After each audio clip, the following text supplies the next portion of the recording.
ஆவியினால் தெரிந்தெடுக்கப்பட்டவர்கள், இயேசுவின் இரத்தத்தினால் கழுவப்பட்டவர்கள். சாத்தானுக்கு இனிமேல் உங்கள் மேல் உரிமை இல்லை. எல்லாமே இயேசு, எல்லாமே இயேசு, எனக்கு எல்லாமே இயேசு. Praise be to God. கர்த்தருக்கு ஸ்தோத்திரம் உண்டாவதாக. கர்த்தருக்கு ஸ்தோத்திரமாகಲಿ. For our meditation, let's open our Bible to the book of Exodus, chapter 35, and read verse 15. நம்முடைய இன்றைய காலை தியானத்திற்காக யாத்ராகமம் 35ஆம் அதிகாரம் 33ஆம் அதிகாரம் 15ஆம் வசனத்திற்கு நம்முடைய வேதாகமங்களை திருப்புவோம்.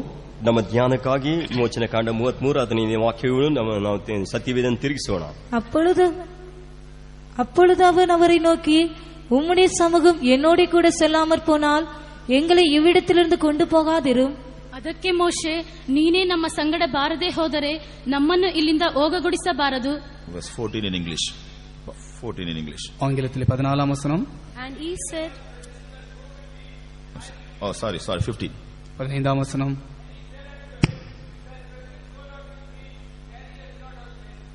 Praise be to God. கர்த்தருக்கு ஸ்தோத்திரம் உண்டாவதாக. ಕರ್ತನಿಗೆ ಸ್ತೋತ್ರವಾಗಲಿ.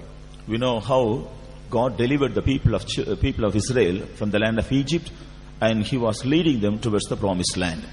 கர்த்தர் இஸ்ரவேல் ஜனங்களை எவ்வாறு எகிப்து தேசத்திலிருந்து விடுவித்து வாக்குத்தத்தம் பண்ணப்பட்டதான கானான் தேசத்தை நோக்கி கொண்டு போனார் என்று நாம் எல்லாரும் அறிந்திருக்கிறோம். ಕರ್ತನಾದ ಈ ದೇವರು ಇಸ್ರಾಯೇಲ್ ಜನರ ಐಗುಪ್ತ ದೇಶದಿಂದ ಬಿಡಿಸಿ ಕಾನಾನ್ ದೇಶಕ್ಕೆ ಯಾವ ರೀತಿ ಕರೆದುಕೊಂಡು ಹೋದನು ಎಂಬುದಾಗಿ ನಮಗೆ ತಿಳಿದಿದೆ. God wanted to dwell in the midst of his people.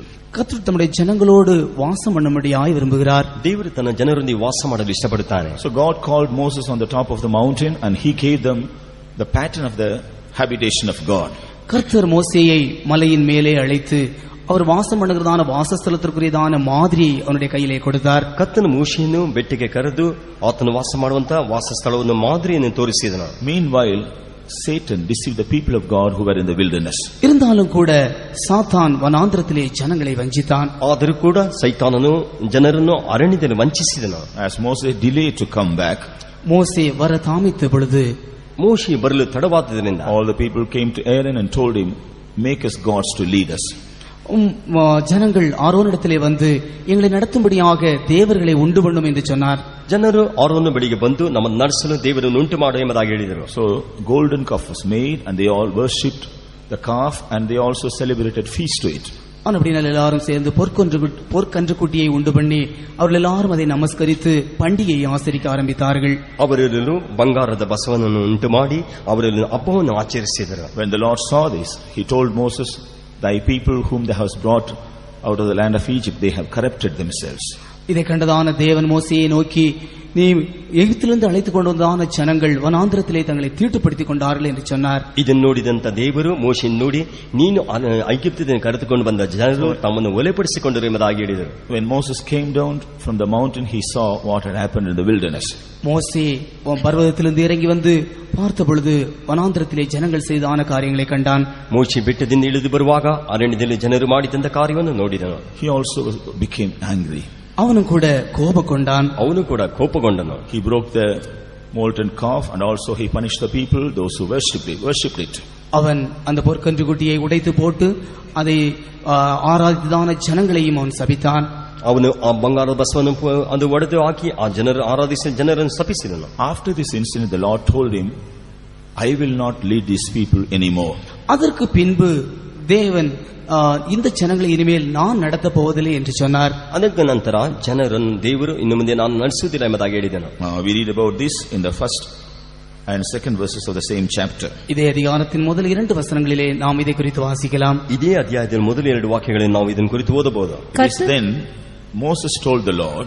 கர்த்தர் மோசேயை நோக்கி. Then Moses told the Lord. அதன் பின்பு மோசே கர்த்தரை பார்த்து, மோசே கர்த்தனை ನೋಡಿ, Lord, if thy presence go not with me, carry us not up hence. அப்பொழுது மோசே கர்த்தரை பார்த்து, உம்முடைய சமூகம் என்னோட கூட செல்லாமற் போனால் எங்களை இவ்விடத்திலிருந்து கொண்டு போகாதிரும் என்று சொன்னான். ಕರ್ತನು ಮೋಶೆಯನ್ನು ಕರ್ತನು ನೋಡಿ, ನೀನು ನಮ್ಮ ಸಂಗಡ ಬರದೆ ಹೋದರೆ ನೀನು ನನ್ನನ್ನು ಇಲ್ಲಿಂದ ಹೋಗಗೊಳಿಸಬಾರದು ಅಂತ ಹೇಳಿದ. For Moses knew the value and the greatness of the presence of God. இங்கே மோசே கர்த்தருடைய சமூகத்தினுடைய மேன்மையை குறித்து இங்கே பேசுகிறான். ಇಲ್ಲಿ ಮೋಶೆಯು ಕರ್ತನ ಸಮೂಹದ ಶ್ರೇಷ್ಠತೆಯನ್ನು ಕುರಿತು ಮಾತನಾಡುತ್ತಾನೆ. Praise be to God. கர்த்தருக்கு ஸ்தோத்திரம் உண்டாவதாக. ಕರ್ತನಿಗೆ ಸ್ತೋತ್ರ ಉಂಟಾಗಲಿ. Dear children of God, God has brought us also in our spiritual wilderness. அருமையான தேவனுடைய ஜனங்களே, கர்த்தர் நம்மையும் கூட இந்த ಆವಿಕುರಿಯದಾನ ವರಾಂತರத்திலே கொண்டு வந்திருக்கிறார். ಪ್ರಿಯವಾದ ದೇವಜನರೇ, ನಮ್ಮನ್ನು ದೇವರು ಆತ್ಮಿಕ ಅರಣ್ಯದಲ್ಲಿ ಕರೆತಂದಿದ್ದಾನೆ. We are also journeying towards our promised land. நாமும் கூட நம்முடைய வாக்குத்தத்தம் பண்ணப்பட்டதான தேசத்தை நோக்கி பிரயாணம் பண்ணி கொண்டிருக்கிறோம். ನಾವು ಸಹ ವಾಗ್ದಾನ ಮಾಡப்பட்டಂತ ದೇಶವನ್ನು ನೋಡಿ ಹೋಗುತ್ತಿದ್ದೇವೆ. How many of us realize the necessity of the presence of God with us? நம்மில் எத்தனை பேர் கர்த்தருடைய சமூகத்தை குறித்ததான உணர்வோடு காணப்படுகிறோம்? ನಮ್ಮಲ್ಲಿ ಎಷ್ಟು ಮಂದಿ Necessity of the presence of God. தேவனுடைய சமூகத்தினுடைய தேவையை குறித்ததான உணர்வோடு காணப்படுகிறோம்? ನಾವು ಎಷ್ಟು ಮಂದಿ ದೇವರ ಸನ್ನಿಧಾನ ಅಂತ ಶ್ರೇಷ್ಠತೆ ಕುರಿತು ತಿಳಿದುಕೊಂಡಿದ್ದೇವೆ. Perhaps we may have some knowledge. ஒருவேளை நமக்கு ஒரு கொஞ்சம் அறிவு இருக்கலாம். ಒಂದು ವೇಳೆ ನಮಗೆ ಕೆಲವು We ತಿಳುವಳಿಕೆ may have ಇರಬಹುದು. some experience. நமக்கு சில அனுபவங்கள் இருக்கலாம். ಕೆಲವು ಅನುಭವಗಳು ಇರಬಹುದು. We may have some talents and gifts. நமக்கு சில வரங்களும் தாளந்துகளும் இருக்கலாம். ಕೆಲವು ವರಗಳು ತಾಲಂತುಗಳು ಇರಬಹುದು. We may have influence. நமக்கு மற்றவர்களுடைய நமக்கு செல்வங்கள் இருக்கலாம். ನಮಗೆ ಒಂದು ವೇಳೆ நமக்கு செல்வாக்கு இருக்கலாம். ನಮಗೆ ಚೆಲುವೆಗಳು ಇರಬಹುದು. How many of us lean upon all these things to go forward in our life? நம்முடைய இந்த எல்லா காரியங்களிலும் சார்ந்து கொண்டு நம்மில் எத்தனை பேர் நம்முடைய ஜீவியத்திலே நம்முடைய பிரயாணத்தில் முன்னே போய் கொண்டிருக்கிறோம்? ಇವುಗಳ ಮೇಲೆ ನಾವು ಇರಿಕೊಂಡು ನಮ್ಮ ಪ್ರಯಾಣವನ್ನು ಎಷ್ಟು ಜನ ಮುಂದೆ ಹೋಗುತ್ತಿದ್ದೇವೆ. Leaning upon all these things, perhaps we may go, but we will not reach the destination. இந்த எல்லா காரியங்களையும் சார்ந்து கொண்டு ஒருவேளை நாம் பிரயாணமாய் போகலாம், ஆனால் நாம் போய் சேர வேண்டியதான இடத்திற்கு போய் சேர முடியாது. ಇವುಗಳ ಮೇಲೆ ಒರಗಿಕೊಂಡು ನಮ್ಮ ಪ್ರಯಾಣವನ್ನು ಮಾಡಬಹುದು, ಆದರೆ ನಾವು ಹೋಗಿ ಸೇರಬೇಕಾದ ಸ್ಥಳಕ್ಕೆ ಹೋಗಿ ಸೇರುವುದಕ್ಕಾಗುವುದಿಲ್ಲ. When the presence of God is not with us, we will not progress in our life. தேவனுடைய சமூகம் நம்மோடு இராமற் போகும் என்றால் நாம் நம்முடைய ஜீவியத்திலே முன்னேற முடியாது. ದೇವರ ಸಮೂಹವು ನಮ್ಮ ಸನ್ನಿಧಾನ ನಮ್ಮೊಂದಿಗೆ ಇರದೇ ಹೋದರೆ ನಾವು ಮುಂದೆ ಹೋಗೋದಕ್ಕೆ ಸಾಧ್ಯವಾಗುವುದಿಲ್ಲ. When the presence of God is not with us, we will not prosper in our life. தேவனுடைய சமூகம் நம்மோடு இல்லாமல் இருக்கும் என்றால் நம்முடைய ஜீவியத்திலே நாம் செழிப்படைய முடியாது. ದೇವರ ಸಮೂಹ ನಮ್ಮೊಂದಿಗೆ ಇರದೇ ಹೋದರೆ ನಮ್ಮ ಜೀವಿತದಲ್ಲಿ ಅಭಿವೃದ್ಧಿ ಹೊಂದಲಿಕ್ಕೆ ಸಾಧ್ಯವಿಲ್ಲ. Because Moses knew the value of the presence of God, he told him, Lord, if thy presence do not come with us, please do not take us from here. மோசே தேவனுடைய சமூகத்தினுடைய மேன்மையை அறிந்திருந்தபடியினாலே அவன் சொல்கிறான், கர்த்தாவே உம்முடைய சமூகங்களோடு கூட வராமற் போனால் நான் இங்கே இருந்து போக மாட்டேன் என்று சொல்கிறான். ಮೋಶೆ ದೇವರ ಸನ್ನಿಧಾನ ಶ್ರೇಷ್ಠವನ್ನು ತಿಳಿದುಕೊಂಡು ಅವನು ಮೋಶೆ ದೇವರನ್ನು ನೋಡಿ ಹೇಳುತ್ತಾನೆ, ನೀನು ನಮ್ಮ ಸಂಗಡ ಬರದೆ ಹೋದ್ರೆ ನಮ್ಮನ್ನೊಂದಿಗೆ ನೀನು ನಮ್ಮನ್ನು ಹೋಗಗೊಳಿಸಬೇಡ ಅಂತ It's the desire of God concerning his people that his people must value the presence of God. தேவனுடைய ஜனங்கள் அவருடைய சமூகத்தினுடைய மதிப்பை அறிந்து கொள்ள வேண்டும் என்பதுதான் தேவனுடைய வாஞ்சியாக இருக்கிறது. ದೇವ ಜನರು ಆತನ ಸಮೂಹದ ಶ್ರೇಷ್ಠತೆಯನ್ನು ತಿಳಿದುಕೊಳ್ಳಬೇಕೆಂಬುದೇ ಆತನ ಉದ್ದೇಶವಾಗಿದೆ. Praise be to God. கர்த்தருக்கு ஸ்தோத்திரம் உண்டாவதாக. ಕರ್ತನಿಗೆ ಸ್ತೋತ್ರ ಉಂಟಾಗಲಿ. Without the presence of God, we cannot do anything.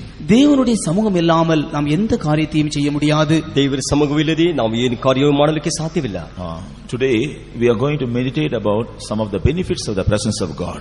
நாம் இன்றைக்கு தேவனுடைய சமூகத்தினால் உண்டாகக்கூடியதான சில நன்மைகளை குறித்து தியானிக்க போகிறோம். ಇಂದು ನಾವು ದೇವರ ಸನ್ನಿಧಾನದಲ್ಲಿ ಉಂಟಾಗುವಂತ ಮೇಲುಗಳನ್ನು ಕುರಿತು ತಿಳಿಯಲಿದ್ದೇವೆ. First of all, we have to meet certain conditions to retain the presence of God with us. முதலாவதாக நாம் தேவனுடைய சமூகம் நம்மோடு இருக்கும்படியாக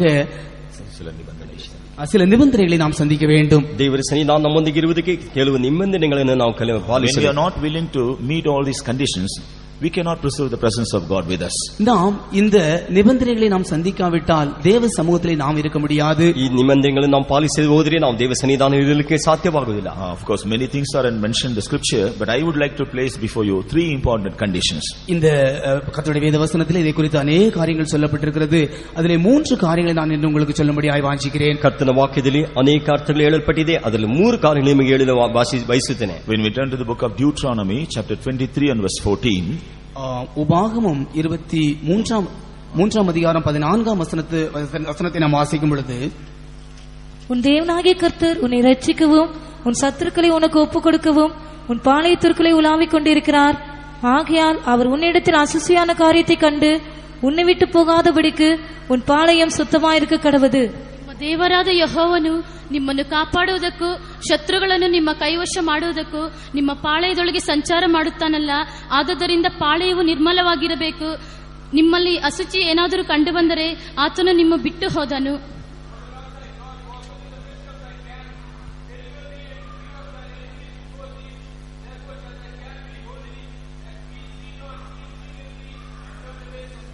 so the first condition is முதலாவது நிபந்தனை, ಮೊದಲನೆಯ ನಿಯಮಗಳಿದು. we are the camp of the Lord and we must be holy for the Lord to dwell with us. நாம் கர்த்தருடைய பாளையமாய் இருக்கிறோம். கர்த்தர் நமக்குள்ளே வாசம் பண்ணும்படியாக நம்முடைய பாளையம் சுத்தமாய் இருக்க வேண்டும். ಕರ್ತನು ನಮ್ಮ ಪಾಳೆಯವಾಗಿದ್ದೇವೆ. ನಾವು ನಮ್ಮ ಪಾಳೆಯದಲ್ಲಿ ಕರ್ತನು ಸಂಚರಿಸಲಿಕ್ಕೆ ನಮ್ಮ ಪಾಳೆಯ ಶುದ್ಧವಾಗಿರಬೇಕು. When we give room for uncleanness to enter in, we cannot receive the presence of God. நமக்குள்ளே அசுசி வர நாம் இடம் கொடுப்போம் என்றால் நாம் கர்த்தருடைய சமூகத்திலே நாம் காணப்பட முடியாது. ನಮ್ಮಲ್ಲಿ ಅಶುದ್ಧತೆ ಕಾಣಲ್ಪಡುವುದಾದರೆ ನಾವು ಕರ್ತನ ಸನ್ನಿಧಾನ ಕಾಣಲ್ಪಡುವುದಕ್ಕೆ ಸಾಧ್ಯವಾಗುವುದಿಲ್ಲ. Here we find when the Lord sees any uncleanness in our life, He will depart away from us. நாம் நமக்குள்ளே ஏதாவது அசுசியை காணப்படும் என்றால் நம்மிடத்திலிருந்து அந்த அசுசிகளை நீக்கிவிட வேண்டும். He will depart away. அவர் நம்மை விட்டு நீங்கி போய்விடுவார். ನಮ್ಮಲ್ಲಿ ಅಶುದ್ಧತೆ ಕಾಣಲ್ಪಡುವುದಾದರೆ ಆತ ನಮ್ಮನ್ನು ಬಿಟ್ಟು ದಾಟಿ ಹೋಗುತ್ತಾನೆ. So very often we have to sanctify ourselves and purify ourselves to preserve the presence of God with us. அப்படினால் தேவ சமூகத்தை நமக்குள்ளே காத்துக்கொள்ளும்படியாக அடிக்கடி நாம் நம்மை சுத்திகரித்து பரிசுத்தப்படுத்திக் கொள்ள வேண்டும். ನಾವು ದೇವರ ಸನ್ನಿಧಾನವನ್ನು ಕಾಪಾಡಿಕೊಳ್ಳುವುದಕ್ಕಾಗಿ ಆಗಾಗ ನಮ್ಮನ್ನು ಪರಿಶುದ್ಧ ಮಾಡಿ ಶುದ್ಧೀಕರಿಸಿಕೊಳ್ಳಬೇಕು. That's why we also have sanctification meetings very often and also have the Holy Communion. அப்படினால் தான் நாம் அடிக்கடி சுத்திகரிப்பு கூட்டங்களையும் பரிசுத்த ராப்போஜன ஆராதனையும் நாம் ஏற்படுத்துகிறோம். ಆದ್ದರಿಂದ ನಾವು ಆಗಾಗ ಪರಿಶುದ್ಧ ಶುದ್ಧೀಕರಣ ಕೂಟಗಳು ಪರಿಶುದ್ಧ ಪಂಕ್ತಿಯನ್ನು ನಾವು ಏರ್ಪಡಿಸುತ್ತೇವೆ. The second condition, இரண்டாவது நிபந்தனையானது ಎರಡನೇ ನಿಯಮವು 2 Chronicles chapter 15 and verse 2. 2 நாளாகமம் 15ஆம் அதிகாரம் 2ஆம் வசனம். 2 ಪೂರ್ವಕಾಲ ವೃತ್ತಾಂತರ 15ನೇ ಅಧ್ಯಾಯ 2ನೇ ವಚನ. அவன் வெளியே ஆசாவுக்கு எதிர்கொண்டு போய் அவனை நோக்கி, ஆசாவே, யூதா பென்யமின் கோத்திரங்களின் சகல மனுஷரை கேளுங்கள். நீங்கள் கர்த்தரோடு இருந்தால் அவர் உங்களோடு இருப்பார். நீங்கள் அவரை தேடினால் உங்களுக்கு வெளிப்படுவார். அவரை விட்டீர்களே ஆகில் அவர் உங்களை விட்டு விடுவார். ದೇವರ ಆತ್ಮ ಬಂದದರಿಂದ ಅವನು ಆಸನನ್ನು ಎದುರುಗೊಳ್ಳುವುದಕ್ಕೆ ಹೋಗಿ ಅವನಿಗೆ, ಆಸನೆ, ಎಲ್ಲಾ ಯಹೂದ ಬೆನ್ಯಾಮೀನ್ ಕುಲಗಳವರೇ ಕಿವಿಗೊಡಿರಿ. ನೀವು ಯೆಹೋವನನ್ನು ಹೊಂದಿಕೊಂಡಿರುವ ತನಕ ಆತನು ನಿಮ್ಮೊಂದಿಗಿರುವನು. ನೀವು ಆತನನ್ನು ಹುಡುಕಿದರೆ ನಿಮಗೆ ಸಿಕ್ಕುವನು. ಆತನನ್ನು ಬಿಟ್ಟರೆ ಆತನು ನಿಮ್ಮನ್ನು ಬಿಟ್ಟು ಬಿಡುವನು.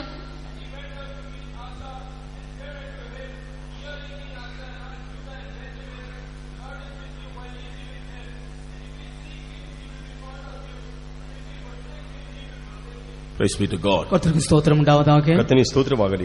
If you are with the Lord will be with you. நீங்கள் கர்த்தரோடு இருந்தால் அவர் உங்களோடு இருப்பார். ನೀವು ಕರ್ತನೊಂದಿಗಿದ್ದರೆ ಆತ ನಿಮ್ಮೊಂದಿಗಿರುವನು. If you seek Him, He will be found of you. நீங்கள் அவரை தேடினால் அவர் உங்களுக்கு வெளிப்படுவார். ನೀವು ಆತನ ಹುಡುಕಿದರೆ ಆತ ನಿಮಗೆ ಸಿಗುವನು. When you forsake Him, He will forsake you. அவரை நீங்கள் விட்டு விடுவீர்கள் என்றால் அவரும் உங்களை விட்டு விடுவார். ನೀವು ಆತನ ಬಿಟ್ಟರೆ ಆತ ನಿಮ್ಮನ್ನು ಬಿಟ್ಟು So ಬಿಡುವನು. what should we do for the Lord to be with us?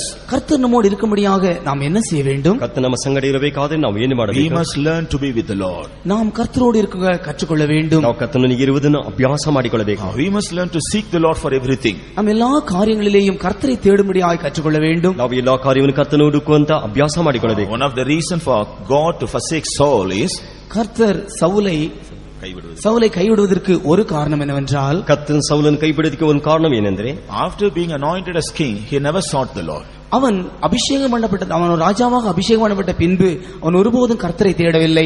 ಅವನು ರಾಜನಾಗಿ ಅಭಿಷೇಕ ಮಾಡಲ್ಪಟ್ಟ ಮೇಲೆ ಒಂದು ಕಾಲ ದೇವರನ್ನು ಹುಡುಕಲಿಲ್ಲ. He didn't honor the presence of God. அவன் தேவ சமூகத்தை கனப்படுத்தவில்லை. ಅವನು ದೇವರ ಸನ್ನಿಧಾನವನ್ನು ಗಣಪಡಿಸಲಿಲ್ಲ. He didn't respect the words of God. அவன் கர்த்தருடைய வார்த்தைகளை மதிக்கவில்லை. ಅವನು ದೇವರ ವಾಕ್ಯವನ್ನು ಓದಲಿಲ್ಲ. So God had to forsake him. ஆனபடியால் தான் கர்த்தர் அவனை தள்ளிவிட்டார். ಆದ್ದರಿಂದ ಕರ್ತನ ಅವನನ್ನು ಕೈ ಬಿಟ್ಟು ಬಿಟ್ಟನು. He was not with God, and so God did not want to be with him. நாம் கர்த்தரோடு He was not with God. அவன் கர்த்தரோடு இல்லாதபடியினாலே கர்த்தர் அவனோடு இருக்க விரும்பவில்லை. ಕರ್ತನ ಆತನೊಂದಿಗೆ ಇಲ್ಲದಿರುವುದರಿಂದ ಕರ್ತನ ಅವನೊಂದಿಗೆ ಇರುವುದಕ್ಕೆ ಇಷ್ಟಪಡಲಿಲ್ಲ. But David was not so. ஆனால் தாவீது அப்படி அல்ல. ಆದರೆ ದಾವೀದನ ಹಾಗೆ ಅಲ್ಲ. After he was anointed king over Israel, அவன் இஸ்ரவேல் ஜனங்களுக்கு மேலாக ராஜாவாக அபிஷேகம் பண்ணப்பட்ட பின்பு, ಅವನು ಇಸ್ರಾಯೇಲರಿಗೆ ಅರಸನಾಗಿ ರಾಜನಾಗಿ ಅಭಿಷೇಕ ಮಾಡಲ್ಪಟ್ಟ ಮೇಲೆ the first thing he did was bringing the presence of God to his kingdom. அவன் முதலாவது செய்த காரியம் அவனுடைய ராஜ்ய வாரத்துக்குள்ளே அவன் தேவ சமூகத்தை கொண்டு வந்தான். ಅವನು ಮೊದಲನೇದಾಗಿ ಮೊದಲು ಅವನ ರಾಜ್ಯಭಾರತದಲ್ಲಿ ದೇವರ ಸನ್ನಿಧಾನವನ್ನು ತಂದನು. He brought the ark of God. அவன் கர்த்தருடைய பெட்டியை அவனுடைய ராஜ்யபாரத்தை கொண்டு வந்தான். ಅವನು ತನ್ನ ಕರ್ತನ ಪೆಟ್ಟಿಯನ್ನು ತನ್ನ ರಾಜ್ಯದೊಳಗೆ ತಂದನು. Likewise he brought the presence of God. அவன் அதை போலவே தேவ சமூகத்தை கொண்டு வந்தான். ಅದೇ ರೀತಿಯಾಗಿ ದೇವರ ಸನ್ನಿಧಾನವನ್ನು ತರತನು. So he was with God, and so the Lord was with him until his end. அவன் கர்த்தரோடு இருந்தபடியினால் அவனுடைய கடைசி வரைக்கும் கர்த்தர் அவனோடு கூட இருந்தார். ಅವನು ಕರ್ತನೊಂದಿಗೆ ಇದ್ದ ನಿಮಿತ್ತವಾಗಿ ಕಡೆಯವರೆಗೂ ಕರ್ತನ ಅವನ ಸಂಗಡ ಇದ್ದನು. So dear children of God, how many of us are willing to bring the ark of God into our life as well as in our houses? அருமையான தேவனுடைய பிள்ளைகளே, நம்மில் எத்தனை பேர் கர்த்தருடைய பெட்டியை நம்முடைய ஜீவியத்திற்குள்ளும் நம்முடைய வீட்டிற்குள்ளும் கொண்டு வர நாம் ஆசைப்படுகிறோம்? ಪ್ರಿಯವಾದ ದೇವರ ಜನರೇ, ನಮ್ಮಲ್ಲಿ ಎಷ್ಟು ಮಂದಿ ಕರ್ತನ ಪೆಟ್ಟಿಗೆಯನ್ನು ನಮ್ಮ ಜೀವಿತದಲ್ಲೂ ನಮ್ಮ ಮನೆಯಲ್ಲೂ ತರಲಿಕ್ಕೆ ಇಷ್ಟಪಡುತ್ತೇವೆ? When we are willing to be seen with the Lord, then the Lord will be with us. கர்த்தரை நாம் தேடும்படியாக நாம் மனப்பூர்வமாக தேடும் பொழுது, when we are willing to be seen with the Lord, he will be with us. தேவனோடு நாம் இருக்கும்படியாக நாம் விரும்பினால் கர்த்தர் நம்மோடு கூட இருப்பார். ದೇವರೊಂದಿಗೆ ಇರುವುದಕ್ಕೆ ಇಷ್ಟಪಡುವುದಾದರೆ ದೇವರು ನಮ್ಮೊಂದಿಗೆ ಇರುವುದಕ್ಕೆ ಇಷ್ಟಪಡುತ್ತಾನೆ. And also we must seek the Lord for everything. seek the Lord for everything. நாம் எல்லா காரியங்களுக்கும் கர்த்தரையே தேட வேண்டும். ನಾವು ಎಲ್ಲಾ ಕಾರ್ಯಕ್ಕೂ ಕರ್ತನನ್ನೇ ಭರವಸೆ ಇಡಬೇಕು. Certain things we do in order to grieve God. சில காரியங்களை கர்த்தரை துக்கப்படுத்தும்படியாக நாம் செய்கிறோம். ಕೆಲವು ಕಾರ್ಯಗಳನ್ನು ದೇವರು ದುಃಖಪಡಿಸುವಂತೆ ನಾವು ಮಾಡುತ್ತೇವೆ. Certain things we do that may not please God. கர்த்தருக்கு பிரியமில்லாத சில காரியங்களை நாம் செய்கிறோம். ಕರ್ತನಿಗೆ ಮೆಚ್ಚುಗೆಯಿರುವ ಕಾರ್ಯಗಳನ್ನು ಕೆಲವು In ಮಾಡುತ್ತೇವೆ. all those occasions we will not seek the Lord. அப்படிப்பட்டதான சந்தர்ப்பங்களிலே நாம் கர்த்தரை தேடுவதில்லை. ಅಂತ ಸಂದರ್ಭದಲ್ಲಿ ನಾವು ಕರ್ತನ ಹುಡುಕುವುದಿಲ್ಲ. We try to avoid God and do everything. நாம் கர்த்தரை விட்டு நாம் காரியங்களை செய்ய முடியாது முற்படுகிறோம். ನಾವು ಕರ್ತನ ಬಿಟ್ಟು ದೇವರ ಆರಾಧನೆ ಮಾಡೋದಕ್ಕೆ ಹೊರಡುತ್ತೇವೆ. Then in all these occasions we will be losing the presence of God. அப்பேற்பட்டதான எல்லா சந்தர்ப்பங்களிலும் தேவ சமூகத்தை நாம் இழந்து போகிறோம். ಆ ಸಂದರ್ಭದಲ್ಲೆಲ್ಲ ನಾವು ದೇವರ ಸನ್ನಿಧಾನವನ್ನು ಕಳೆದುಕೊಳ್ಳುತ್ತೇವೆ. In this new year, during the past 5 months, let us examine and find out in how many occasions we avoided the presence of God and did many things. இந்த புதிய வருஷத்தினுடைய 5 மாதங்கள் கடந்து போனதான 5 மாதங்களை நாம் யோசித்து பார்ப்போம். நாம் எத்தனை சந்தர்ப்பங்களிலே தேவனை விட்டு தேவனுடைய சமூகத்தை விட்டு மற்ற காரியங்களை நாம் செய்திருக்கிறோம். ಈ ವರ್ಷದ 5 ತಿಂಗಳು ದಾಟಿ ಹೋಯಿತು. ನಾವು ಇಷ್ಟು ಸಾರಿ ನಾವು ದೇವರ ಸನ್ನಿಧಾನ ದೇವರ ಸಮೂಹವನ್ನು ಬಿಟ್ಟು ನಾವು ದಾಟಿ ಹೋಗಿದ್ದೇವೆ. Instead of seeking God, we would have sought many other things.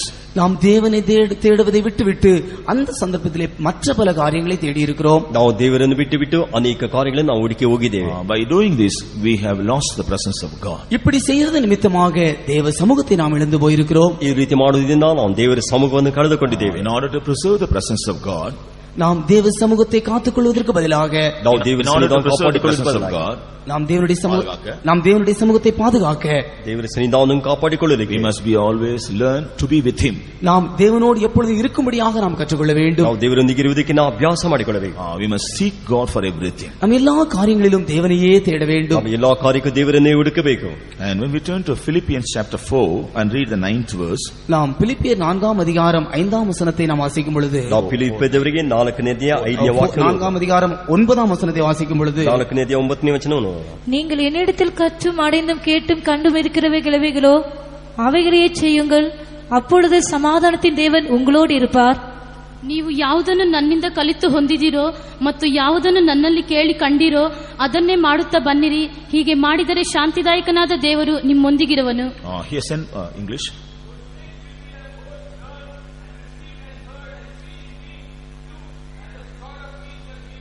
Concerning the Philippian church, St. Paul says, பிலிப்பிய சபையை பார்த்து அப்போஸ்தலனாகிய பவுல் சொல்லும் பொழுது, ಫಿಲಿಪ್ಪಿ ಸಭೆಯನ್ನುடைய ಅಪೊಸ್ತಲನಾದ ಪೌಲನು ಹೇಳುವಾಗ, you have learned many things from me. நீங்கள் என்னிடத்திலே அநேக காரியங்களை கற்றுக்கொண்டிருக்கிறீர்கள். ನೀವು ನನ್ನ ಬಳಿಗೆ ಅನೇಕ ಕಾರ್ಯಗಳನ್ನು ಕಲಿತುಕೊಂಡಿದ್ದೀರಾ. You have received many things from me. நீங்கள் என்னிடத்தில் அநேக காரியங்களை பெற்றிருக்கிறீர்கள். ನೀವು ನನ್ನ ಬಳಿಗೆ ಅನೇಕ ಕಾರ್ಯಗಳನ್ನು ಹೊಂದಿಕೊಂಡಿದ್ದೀರಾ. You have heard many things from me. என்னிடத்திலிருந்து நீங்கள் அநேக காரியங்களை கேட்டிருக்கிறீர்கள். ನನ್ನ ಬಳಿಗೆ ಅನೇಕ ಕಾರ್ಯಗಳನ್ನು ಕೇಳಿದ್ದೀರಾ. And also you have seen many things in me. எனக்குள்ளேயும் அநேக காரியங்களை நீங்கள் கண்டும் இருக்கிறீர்கள். ನನ್ನಲ್ಲಿ ಅನೇಕ ಕಾರ್ಯಗಳನ್ನು ನೀವು ಕಂಡುಕೊಂಡಿದ್ದೀರಾ. So whatever you have learned, received, whatever you have seen and heard, do accordingly. நீங்கள் என்னிடத்திலே கண்டும் கற்றும் அடைந்தும் கேட்டும் கண்டும் இருக்கிறதான அப்பேற்பட்ட காரியங்களை நீங்கள் செய்யுங்கள். ನೀವು ನನ್ನ ಬಳಿಗೆ ಕಂಡಿದ್ದನ್ನು ಕೇಳಿದ್ದನ್ನು ನೋಡಿದ್ದನ್ನು ನೀವು ಅದೇ ರೀತಿಯಾಗಿ ನೀವು ಮಾಡಿರಿ. Then God of peace will be with you. அப்பொழுது சமாதானத்தின் தேவன் உங்களோடு இருப்பார். ಆಗ ಶಾಂತಿದಾಯಕನ ದೇವರು ನಿಮ್ಮ ಸಂಗಡ ಇರುವನು. Why God brings us to the presence of God very often? கர்த்தர் எதற்காக நம்மை அடிக்கடி தேவ சமூகத்திற்கு கொண்டு வருகிறார்? ಕರ್ತನ ಯಾತಕ್ಕೆ ಆಗಾಗ ದೇವರ ಸನ್ನಿಧಾನಕ್ಕೆ ಕರೆತರ್ತಾನೆ. To learn many things. நாம் ಅನೇக காரியங்களை கற்றுக்கொள்ளும்படியாக, ನಾವು ಅನೇಕ ಕಾರ್ಯಗಳನ್ನು ಕಲಿತುಕೊಳ್ಳುವುದಕ್ಕೆ, To receive many things. நாம் ಅನೇக காரியங்களை பெற்றுக்கொள்ளும்படியாக, ಅನೇಕ ಕಾರ್ಯಗಳು ಹೊಂದಿಕೊಳ್ಳುವುದಕ್ಕೆ, To hear many things. நாம் ಅನೇக காரியங்களை கேட்கும்படியாக, ಅನೇಕ ಕಾರ್ಯಗಳು ಕೇಳುವುದಕ್ಕಾಗಿ, To see many things. அநேக காரியங்களை காணும்படியாக, ಅನೇಕ ಕಾರ್ಯಗಳನ್ನು ನೋಡುವುದಕ್ಕಾಗಿ. So whenever the Lord brings us to the presence of God, through the saints of God, God is doing all these things. நாம் எப்பொழுதெல்லாம் கர்த்தருடைய சமூகத்திற்கு கர்த்தர் நம்மை கொண்டு வருகிறாரோ அந்த சமயங்களில் எல்லாம் கர்த்தருடைய பரிசுத்தவான்கள் மூலமாக இந்த காரியங்களை நமக்கு செய்கிறார். ಕರ್ತನು ನಮ್ಮನ್ನು ದೇವರ ಸನ್ನಿಧಾನ ಕರೆತರುವಾಗಲ ಪರಿಶುದ್ಧರ ಮೂಲಕವಾಗಿ ಕರ್ತನು ಇಂಥ ಕಾರ್ಯಗಳನ್ನು ನಮ್ಮಲ್ಲಿ ಮಾಡುತ್ತಾನೆ. After hearing, after seeing, after learning many things, how are we living? நாம் அநேக காரியங்களை கண்டும் கேட்டும் கற்றும் அப்பேற்பட்டதான காரியங்களை செய்த பின்பு நாம் எப்படி காணப்படுகிறோம்? ನಾವು ಅನೇಕ ಕಾರ್ಯಗಳನ್ನು ಕೇಳಿ ನೋಡಿ ಕಲಿತುಕೊಂಡ ಮೇಲೆ ನಾವು ಎಂತವರಾಗಿ ಕಾಣಲ್ಪಡುತ್ತೇವೆ. If you are able to live what we have heard and learned in the presence of God, then the Lord will be with us. நாம் தேவ சமூகத்திலே எந்த காரியங்களை கண்டோமோ கேட்டோமோ நாம் கற்றுக்கொண்டோமோ அதன்படி செய்வோம் என்றால் அப்பொழுது கர்த்தர் நம்மை ஆசீர்வதிப்பார். ನಾವು ದೇವರ ಸನ್ನಿಧಾನ ಯಾವುದನ್ನು ಕಲಿತಿದ್ದೋ அவர் நம்மோடு கூட இருப்பார். ಅದನ್ನು ನಾವು ಮಾಡುವಾಗ ದೇವರು ನಮ್ಮ ಸಂಗಡ ಇರುತ್ತಾನೆ.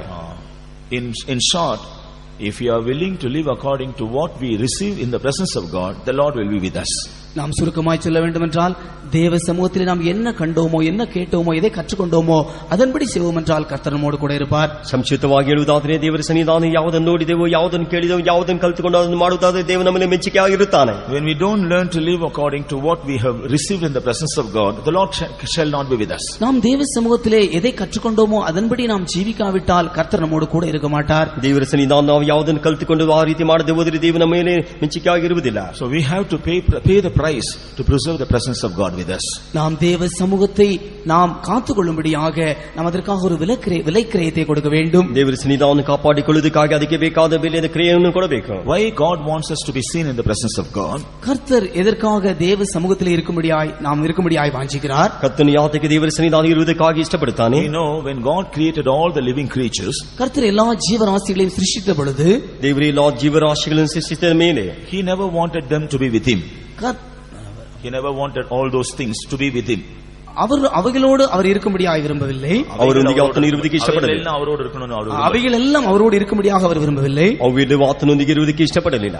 But when God created man after His own likeness and image, ஆனால் மனுஷனை தன்னுடைய சொந்த சாயலாக தன்னுடைய ரூபத்தின்படி சிருஷ்டித்த பின்பு ದೇವರು ತನ್ನ ಸಾರೂಪ್ಯಕ್ಕನುಸಾರವಾಗಿ ರೂಪಕ್ಕನುಸಾರವಾಗಿ ಮನುಷ್ಯನ ಉಂಟು ಮಾಡಿದ ಮೇಲೆ He wanted that man to be always with Him.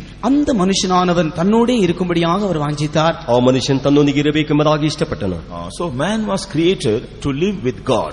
மனுஷன் தேவனோடு இருக்கும்படியாகவே சிருஷ்டிக்கப்பட்டான். ಮನುಷ್ಯನ್ ದೇವರೊಂದಿಗೆ ಇರುವುದಕ್ಕಾಗಿ ಸೃಷ್ಟಿಸಲ್ಪಟ್ಟನು. But being deceived by Satan, the first man lost this experience. ஆனால் சாத்தானால் வஞ்சிக்கப்பட்டதான முதலாவது மனிதன் இந்த அனுபவத்தை இழந்து போனான். ಆದರೆ ಸೈತಾನ ವಂಚಿಸಲ್ಪಟ್ಟ ಮೊದಲನೇ ಮನುಷ್ಯನ ಈ ಅನುಭವಗಳನ್ನು ಕಳೆದುಕೊಂಡನು.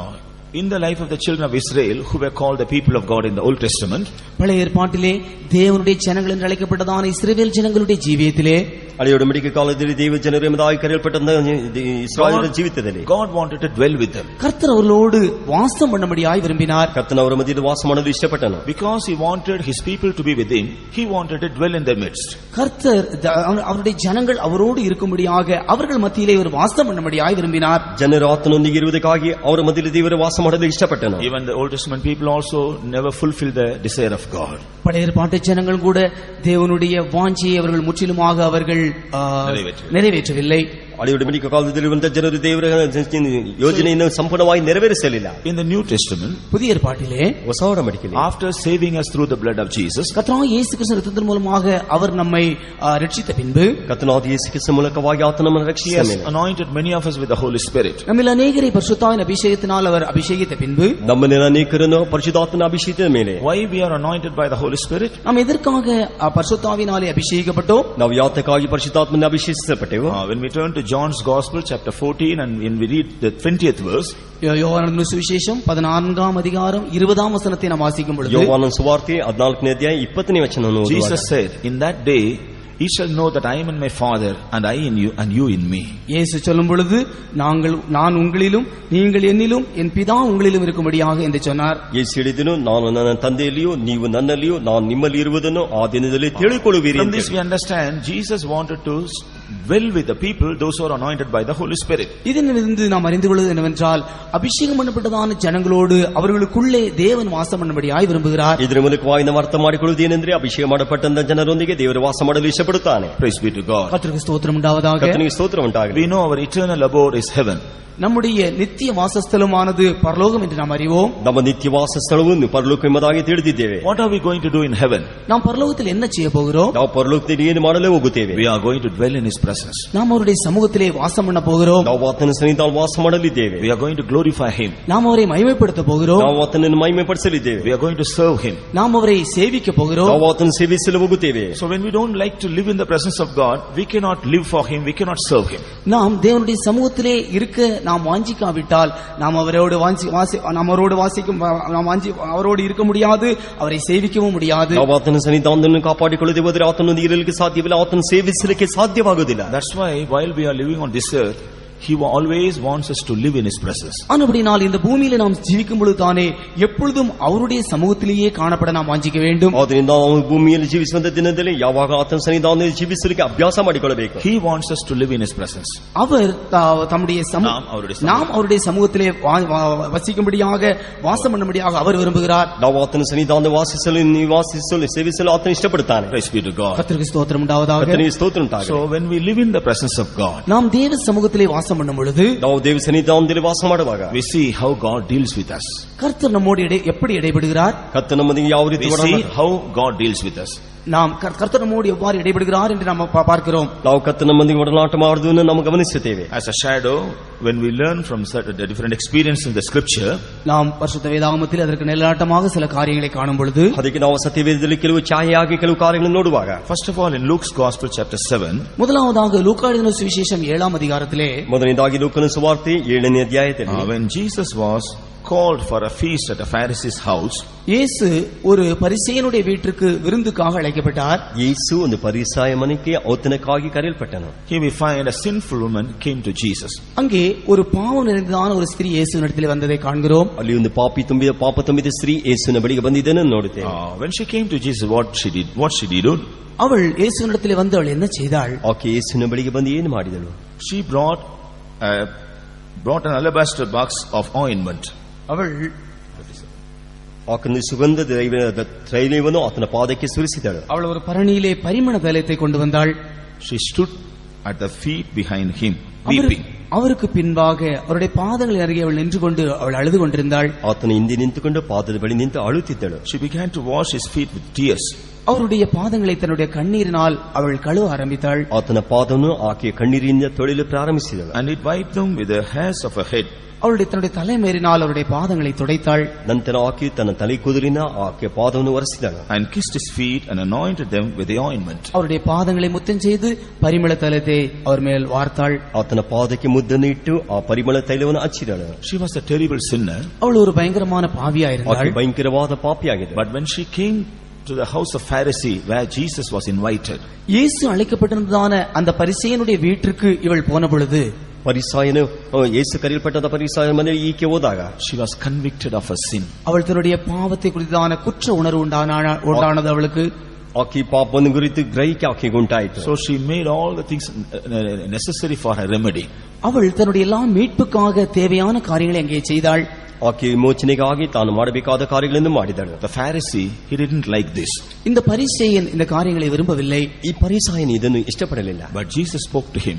ஆனால் இயேசு அவளோடு பேசினார். ಅದು ಯೇಸು ಆಕೆಯ ಸಂಗಡ Because ಮಾತನಾಡಿ, she loved him much, she did all these things. இவள் என்னை அதிகமாய் நேசிக்கிறபடியினால் இந்த காரியங்களை செய்தாள் என்று அவர் சொன்னார். ಈಕೆ ನನ್ನನ್ನು ಹೆಚ್ಚಾಗಿ ಪ್ರೀತಿಸಿ ನಿಮಿತ್ತವಾಗಿ ಇಂಥ ಕಾರ್ಯಗಳು ಮಾಡಿದನು ಎಂಬುದಾಗಿ In ಹೇಳಿದನು. the 48th verse, he told her, thy sins are forgiven.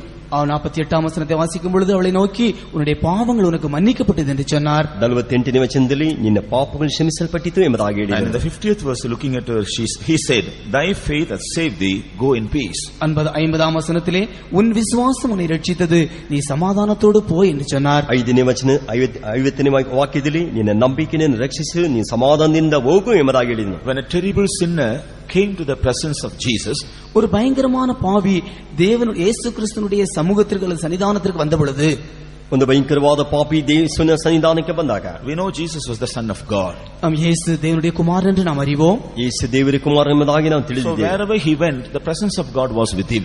எங்கே அவர் போனாலும் கூட தேவ சமூகம் அங்கே இருக்கும். ಆತನು ಎಲ್ಲಿಗೆ ಹೋದರೂ ದೇವರ ಸಮೂಹ ಆತನೊಂದಿಗೆ ಇರುತ್ತಾರೆ. So when this terrible sinner came to the presence of God, இந்த பயங்கரமான பாவி தேவ சமூகத்திற்கு வந்த பொழுது, ಭಯಂಕರವಾದ ಪಾಪಿ ದೇವರ ಸನ್ನಿಧಾನಕ್ಕೆ ಬಂದಾಗ, she was convicted of her sin. அவள் தன்னுடைய பாவத்தை குறித்ததான உணர்வு அவளுக்குள்ளே உண்டானது. ಆತನಿಗೆ ತನ್ನ ಪಾಪವನ್ನು ಕುರಿತಾದ ಗ್ರಹಿಕೆ ಉಂಟಾಯಿತು. She also was forgiven of her sins. அவளுடைய பாவம் அவளுக்கு மன்னிக்கவும் பட்டது. ಆಕೆ ಪಾಪವು ಕ್ಷಮಿಸಲ್ಪಟ್ಟಿತು. She also received peace in the presence of God. தேவ சமூகத்திலே அவள் சமாதானத்தையும் பெற்றுக்கொண்டாள். ದೇವರ ಸನ್ನಿಧಾನದಲ್ಲಿ ಸಮಾಧಾನವನ್ನು ಹೊಂದಿಕೊಂಡಳು. This is one of the unique experience of the presence of God. தேவ சமூகத்தினுடைய மேன்மையான ஒரு அனுபவம் இது. ದೇವರ ಸನ್ನಿಧಾನ ಶ್ರೇಷ್ಠವಾದ ಅನುಭವ ಇದು. We may come to the presence of God in any state. நாம் எந்த நிலவரத்திலும் தேவ சமூகத்திற்கு வரலாம். ನಾವು ಯಾವ ಸ್ಥಿತಿಯೊಂದಿಗೆ ದೇವರ ಸನ್ನಿಧಾನಕ್ಕೆ ಬರಬಹುದು. But if we are guilty, when we come to the presence of God, we will be convicted of our guilt. நாம் நம்முடைய பாவத்தோடு தேவ சமூகத்திற்கு வருவோம் என்றால் நாம் தேவ சமூகத்தில் வரும் பொழுது நாம் உணர்வுள்ளவர்களாய் மாறுகிறோம். ನಾವು ಪಾಪದ ನೀರಿಗೆ convicted of that guilt. அந்த குற்ற உணர்வு, அந்த பாவத்தை குறித்தான உணர்வு நமக்குள்ளே உண்டாகிறது. ನಾವು ಪಾಪದೊಂದಿಗೆ ದೇವರ ಸನ್ನಿಧಾನಕ್ಕೆ ಬರುವಾಗ ಪಾಪದ ಗ್ರಹಿಕೆ ಪಶ್ಚಾತ್ತಾಪ ನಮಗೆ ಉಂಟಾಗುತ್ತದೆ. That is the power of the presence of God. அதுதான் தேவ சமூகத்தினுடைய வல்லமை. ಅದೇ ದೇವರ ಸನ್ನಿಧಾನದ ಶಕ್ತಿಯಾಗಿದೆ. Praise be to God. கர்த்தருக்கு ஸ்தோத்திரம் உண்டாவதாக. ಕರ್ತನಿಗೆ ಸ್ತೋತ್ರ ಉಂಟಾಗಲಿ. Whether they are believers, whether they are servants of God, whether they are newcomers, whether they are backsliders, when we come to the presence of God, definitely we will be convicted of our faults and shortcomings.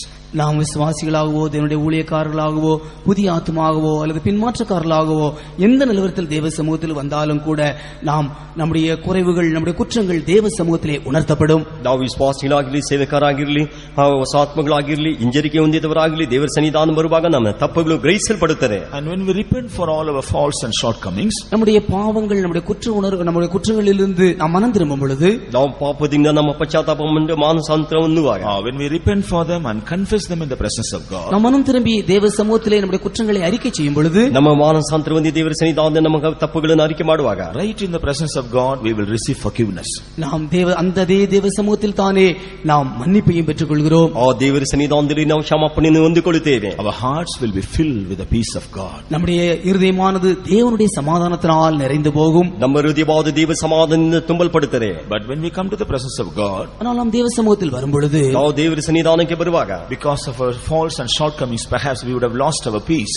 நாம் நம்முடைய குற்றங்கள், நம்முடைய தவறுகள் மூலமாக நம்முடைய சமாதானத்தை இழந்திருப்போம் என்றால், ನಾವು ನಮ್ಮ ತಪ್ಪುಗಳ ನಿಮಿತ್ತವಾಗಿ அவர் வரும்பொழுது பாவங்கள், குற்றங்கள் மூலமாக நம்முடைய சமாதானத்தை நாம் இழந்து போயிருப்போம். ನಾವು ನಮ್ಮ ಕುಂದುಕೊರತೆಗಳ ನಿಮಿತ್ತವಾಗಿ ನಮ್ಮ ಸಮಾಧಾನವನ್ನು ಕಳೆದುಕೊಂಡವರಾಗಿರಬಹುದು. When we are convicted of our faults and when we repent for them and surrender ourselves to God, God will forgive us and He will give us His peace. நம்முடைய குற்றங்கள் நமக்கு உணர்த்தப்பட்டு நாம் தேவ சமூகத்தில் நம்மை ஒப்புக் கொடுப்போம் என்றால் நாம் தேவனால் மன்னிக்கப்பட்டு சமாதானத்தை பெற்றுக் கொள்வோம். ನಮ್ಮ ಕುಂದುಕೊರತೆಗಳಿಗಾಗಿ ಪಶ್ಚಾತ್ತಾಪ ಪಡುವಾಗ ದೇವರು ನಮ್ಮನ್ನು ಕ್ಷಮಿಸಿ ನಮ್ಮನ್ನು ನಿರೀಕ್ಷೆಯನ್ನು ಹೊಂದಿಕೊಳ್ಳುತ್ತೇವೆ. Praise be to God. கர்த்தருக்கு ஸ்தோத்திரம் உண்டாவதாக. ಕರ್ತನಿಗೆ ಸ್ತೋತ್ರ ಉಂಟಾಗಲಿ. Secondly, in Luke's Gospel chapter 19, இரண்டாவதாக லூக்காடின சுவிசேஷம் 19ஆம் அதிகாரத்திலே, ಎರಡನೇದಾಗಿ ಲೂಕನ ಸುವಾರ್ತೆ 19ನೇ ಅಧ್ಯಾಯದಲ್ಲಿ, here we find Jesus went to Zacchaeus' house. நாம் இங்கே இயேசு சகேயனுடைய வீட்டுக்கு போனதான சந்தர்ப்பத்தை காண்கிறோம். ಯೇಸು ಜಕಾರಿಯನ ಮನೆಗೆ ಹೋಗಿದ್ದನ್ನು ನೋಡುತ್ತೇವೆ. The Zacchaeus, he was a publican.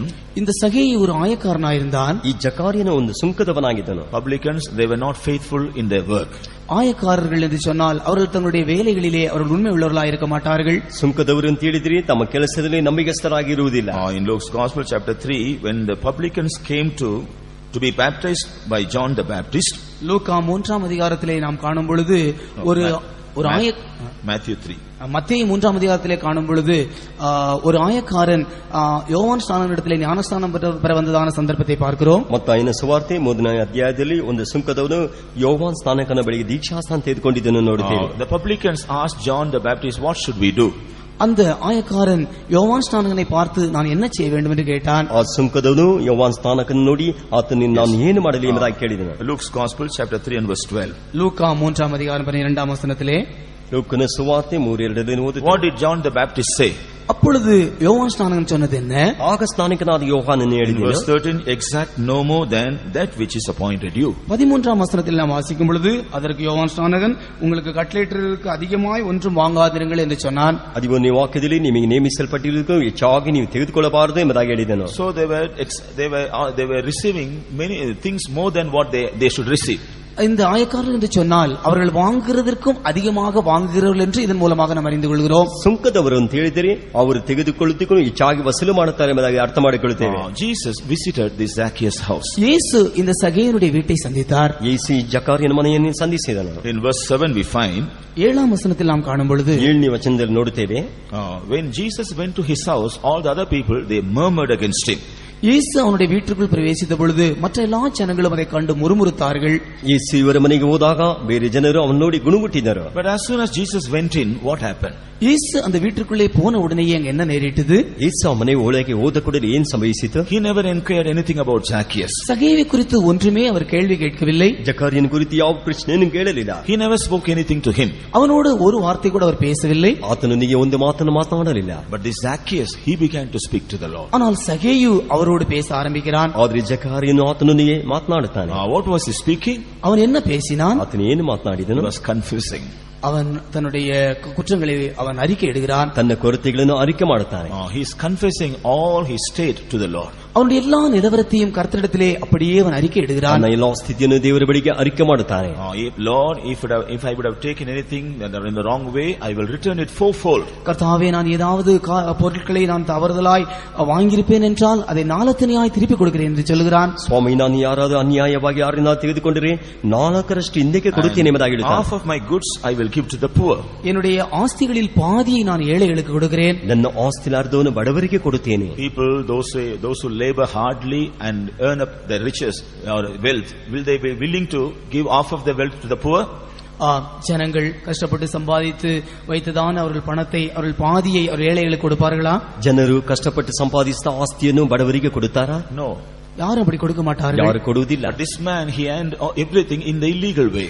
இவன் இந்த மனுஷன் எல்லாவற்றையும் அவன் பொல்லாத விதத்தில் தான் சம்பாதித்திருக்கிறான். ಆದರೆ ಈ ಮನುಷ್ಯನು ಎಲ್ಲವೂ ಅನ್ಯಾಯವಾಗಿ ಸಂಪಾದಿಸಿದ್ದಾನೆ. So, as soon as Jesus entered into his house, he wanted to get cleared of all these things. இயேசு அவனுடைய வீட்டுக்குள்ளே வந்த உடனேயே இப்படி எல்லா காரியங்களையும் அவன் சரிப்படுத்தும்படியாய் நினைத்தான். ಯೇಸುವಿನ ಮನೆಗೆ ಹೋಗಿದ್ದ ಕೂಡಲೇ ಇಂತಹ ರೀತಿಯಾದ ಕಾರ್ಯಗಳನ್ನು ಅವನು ಸರಿಪಡಿಸಲು ಇಷ್ಟಪಟ್ಟನು. Praise be to God. கர்த்தருக்கு ஸ்தோத்திரம். ಕರ್ತನಿಗೆ ಸ್ತೋತ್ರ. He also know the law. அவன் கர்த்தரை அறிந்தவனாயிருந்தான். Know the law. அவன் பிரமாணத்தை அறிந்தவனாயிருந்தான். ನಿಯಮಗಳನ್ನು ತಿಳಿದವನಾಗಿದ್ದನು. Because the law says, பிரமாணம் இப்படி சொல்கிறது, ನಿಯಮ ಹೀಗೆ ಹೇಳುತ್ತದೆ, if anybody takes anything in the wrong way from anybody before the evening, he has to return it back. யாரிடத்திலாவது அநியாயமாக எதையாவது ஒருவன் வாங்கியிருப்பான் என்றால் அவன் பொழுது போவதற்கு முன்பாக அதை திருப்பி கொடுக்க வேண்டும் என்று பிரமாணம் சொல்கிறது. ಯಾರಾದರೂ ಅನ್ಯಾಯವಾಗಿ ಯಾರ ಬಳಿಯಾದ ಪಡೆದುಕೊಂಡಿದ್ದರೆ ಸಂಜೆ ಒಳಗಾಗಿ ಅವನು ಹಿಂತಿರಿಸಿ ಕೊಡಬೇಕೆಂಬುದಾಗಿ ನಿಯಮ ಹೇಳುತ್ತದೆ. Praise be to God. கர்த்தருக்கு ஸ்தோத்திரம். ಕರ್ತನಿಗೆ ಸ್ತೋತ್ರ. So he knew the law very well. அவன் பிரமாணத்தை நன்றாக அறிந்த ஒரு மனுஷனாயிருந்தான். ಅವನ ಆಜ್ಞೆಗಳನ್ನು ಚೆನ್ನಾಗಿ ತಿಳಿದ ಮನುಷ್ಯನಾಗಿದ್ದನು. So before Jesus says, he not only is willing to give all those things back, he wanted to return it fourfold. இவன் இயேசு அவனோடு பேசுவதற்கு முன்பாகவே இவன் திருப்பி கொடுப்பது என்று சொல்லவில்லை, அவன் அநியாயமாய் வாங்கினதை நாலத்தனையாய் திருப்பி கொடுப்பேன் என்று சொல்கிறான். ಯೇಸುವಿನ ಸಂಗಡ ಮಾತನಾಡಿದ ಕೂಡಲೇ ತಿರುಗಿ ಕೊಡುತ್ತೇನೆ ಅಂತ ಹೇಳಲಿಲ್ಲ, ನಾನು 4ರಷ್ಟು ಹಿಂತಿರುಗಿ ಕೊಡುತ್ತೇನೆ ಎಂಬುದಾಗಿ ಹೇಳುತ್ತಾನೆ. What made him to confess all these things? இது இவனை எல்லா காரியங்களையும் அறிக்கை செய்ய வைத்தது. ಇದು ಇವನನ್ನು ಎಲ್ಲಾ ರೀತಿಯಲ್ಲಿ ಅರಿಕೆ ಮಾಡುವಂತೆ ಮಾಡಿತು. The presence of God. தேவ சமூகமே. ದೇವರ ಸಮ್ಮುಖವೇ. As soon as Jesus went in, the presence of God was there. இயேசு அவனுடைய வீட்டுக்குள் போன உடனேயே தேவ சமூகம் அங்கே இருந்தது. ಯೇಸು ಅವರ ಮನೆಗೆ ಹೋಗಿದ ಕೂಡಲೇ ದೇವರ ಸಮ್ಮುಖ ಅಲ್ಲಿ ಉಂಟಾಯಿತು. He was convicted of all his guilt. அவனுடைய எல்லா பாவ காரியங்கள் அவனை குத்த ஆரம்பித்தது. ಅವನ ಎಲ್ಲಾ ಪಾಪ ಕಾರ್ಯಗಳು ಅವನನ್ನು ಚುಚ್ಚಲು ಪ್ರಾರಂಭಿಸಿತು. Immediately he wanted to get rid of all those things. உடனடியாக அவை எல்லா காரியங்களையும் அவன் விட்டுவிடும்படியாக அவன் நினைத்தான். ಕೂಡಲೇ ಎಲ್ಲಾ ಕಾರ್ಯಗಳನ್ನು ಬಿಟ್ಟುಬಿಡಲು ಅವನು ತೀರ್ಮಾನಿಸಿದನು. So he began to confess everything. அப்படிதான் எல்லா காரியங்களையும் அவன் அறிக்கை செய்தான். ಕೂಡಲೇ ಅವನು ಎಲ್ಲಾ ಕಾರ್ಯವನ್ನು ಅರಿಕೆ ಮಾಡುತ್ತಾನೆ. This is what will happen even to us when we come to the presence of God. தேவ சமூகத்திற்கு வரும் பொழுது நமக்கும் கூட இதுதான் சம்பவிக்கிறது. ದೇವರ ಸನ್ನಿಧಾನಕ್ಕೆ ಬರುವಾಗ ನಮಗೂ ಹೀಗೆ ಸಂಭವಿಸುತ್ತದೆ. Praise be to God. கர்த்தருக்கு ஸ்தோத்திரம் உண்டாவதாக. ಕರ್ತನಿಗೆ ಸ್ತೋತ್ರ ಉಂಟಾಗಲಿ. Earlier we find the sinful woman, she was convicted and she was forgiven of her sin. முதலாவதாக அந்த பயங்கரமான பாவம் நிறைந்ததான ஸ்திரீ அவள் குத்தப்பட்டு தன்னுடைய பாவங்களை அறிக்கை செய்தாள். ಮೊದಲನೇದಾಗಿ ಭಯಂಕರವಾದ ಹೆಂಗಸು ತನ್ನ ಪಾಪನ ಅರಿಕೆ ಮಾಡಿದಳು. அவள் மன்னிப்பை பெற்றுக்கொண்டாள். ಕ್ಷಮಾಪಣೆಯನ್ನು ಹೊಂದಿಕೊಂಡಳು. But here this man, he was convicted of all his faults and he began to confess them. முதலாவது ஆனால் இவனோ அவன் எல்லா காரியங்களையும் அறிக்கை செய்து அவன் மன்னிப்பை பெற்றுக்கொண்டான். ಇವನಾದರೂ ತನ್ನ ಎಲ್ಲಾ ಕಾರ್ಯಗಳನ್ನು ಅರಿಕೆ ಮಾಡಿ ಕ್ಷಮಾಪಣೆಯನ್ನು ಹೊಂದಿಕೊಂಡನು. He was convicted and he began to confess. அவன் குத்தப்பட்டு தன்னுடைய காரியங்களை அறிக்கை செய்தான். ಇವನು ದುಃಖಪಟ್ಟು ತನ್ನ ಕಾರ್ಯವನ್ನು ಅರಿಕೆ ಮಾಡುತ್ತಾನೆ.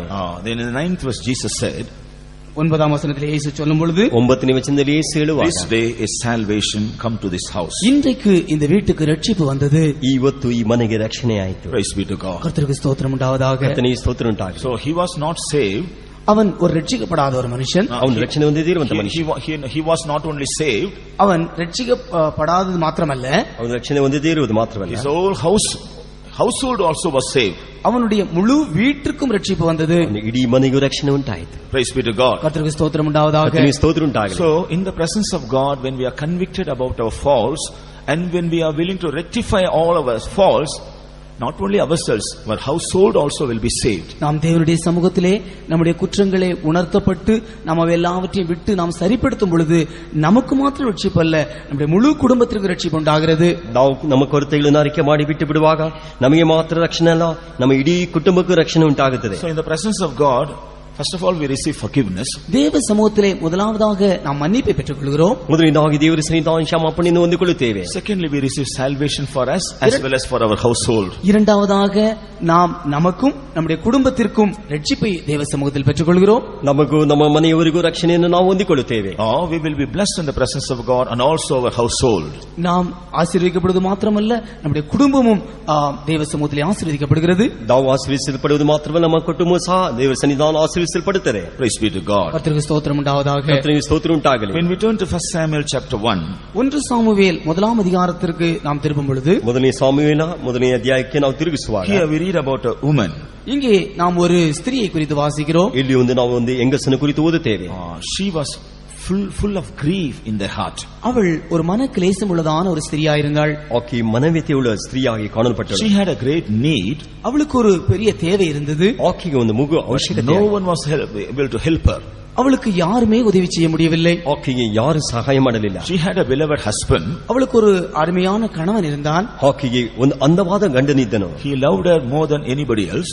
எல்லாரை காட்டிலும் அதிகமாய் அவளை நேசித்தான். ಈಕೆ ಎಲ್ಲರಿಗಿಂತಲೂ ಈಕೆಯನ್ನು ಹೆಚ್ಚಾಗಿ But ಪ್ರೀತಿಸಿದನು. still that was not able to help her. என்றாலும் கூட அவளுக்கு உதவி செய்ய அவனாலும் முடியவில்லை. ಆದರೂ ಆಕೆಗೆ ಸಹಾಯ ಮಾಡಲಿಕ್ಕೆ ಅವನಿಂದ ಆಗಲಿಲ್ಲ. She was a barren woman. அவள் ஒரு மலடியான ஸ்திரியாயிருந்தாள். ಆಕೆ ಒಂದು ಬಂಜೆಯಾಗಿದ್ದಳು. She did not have children. அவளுக்கு பிள்ளைகள் இல்லை. ಆಕೆಗೆ ಮಕ್ಕಳಿರಲಿಲ್ಲ. That was a reproach for her. அவளுக்கு அது ஒரு நிந்தையாயிருந்தது. ಅದು ಒಂದು ನಿಂದೆಯಾಗಿ ಆಕೆ Praise ಕಾಣಲ್ಪಟ್ಟಿತು. be to God. கர்த்தருக்கு ஸ்தோத்திரம் உண்டாவதாக. ಕರ್ತನಿಗೆ ಸ್ತೋತ್ರ ಉಂಟಾಗಲಿ. As a grieved woman, she came to the house of God. அவள் ஒரு துக்கம் நிறைந்ததான ஒரு ஸ்திரியாக தேவ சமூகத்திற்கு வந்தாள். ಆಕೆ ಒಂದು ದುಃಖ ತುಂಬಿದ ಸ್ತ್ರೀಯಾಗಿ ದೇವರ ಸನ್ನಿಧಾನಕ್ಕೆ ಬಂದಳು. All the others who came with her, they were offering sacrifices and they were doing many things. அவளோடு கூட வந்த மற்றவர்கள் பலிகளை செலுத்தி அவர்கள் போய்விட்டார்கள். ಆಕೆಯೊಂದೇ ಬಂದವರೆಲ್ಲರೂ ಯಜ್ಞ ಕಾಣಿಕೆಗಳನ್ನು ಸಲ್ಲಿಸಿ ಹೋದರು. But she could not enjoy the presence of God. ஆனால் இவளோ தேவ சமூகத்தை கழிகூற முடியவில்லை. ಆದರೆ ಈಕೆ ದೇವರ ಸನ್ನಿಧಾನ ಉಲ್ಲಾಸ ಪಡುವುದಕ್ಕೆ ಆಗಲಿಲ್ಲ. Because of her need, because of her reproach, she couldn't do anything in the presence of God. அவளுடைய தேவையை நிமித்தமாக, அவளுடைய நிந்தை நிமித்தமாக அவளால் தேவ சமூகத்திலே கழிகூற முடியாமல் போய்விட்டது. ಆಕೆ ಅವಶ್ಯಕತೆ ನಿಮಿತ್ತವಾಗಿ ನಿಂದೆ ನಿಮಿತ್ತವಾಗಿ ದೇವರ ಸನ್ನಿಧಾನದಲ್ಲಿ ಉಲ್ಲಾಸ ಪಡಲಾರದೆ ಹೋಯಿತು. But she never wanted to give up. She never wanted to give up. ஆனால் அதை அப்படியே விட்டுவிட அவள் விரும்பவில்லை. ಆದರೆ ಆಕೆ ಹಾಗೆ ಬಿಟ್ಟು ಬಿಡಲು ಇಷ್ಟಪಡಲಿಲ್ಲ.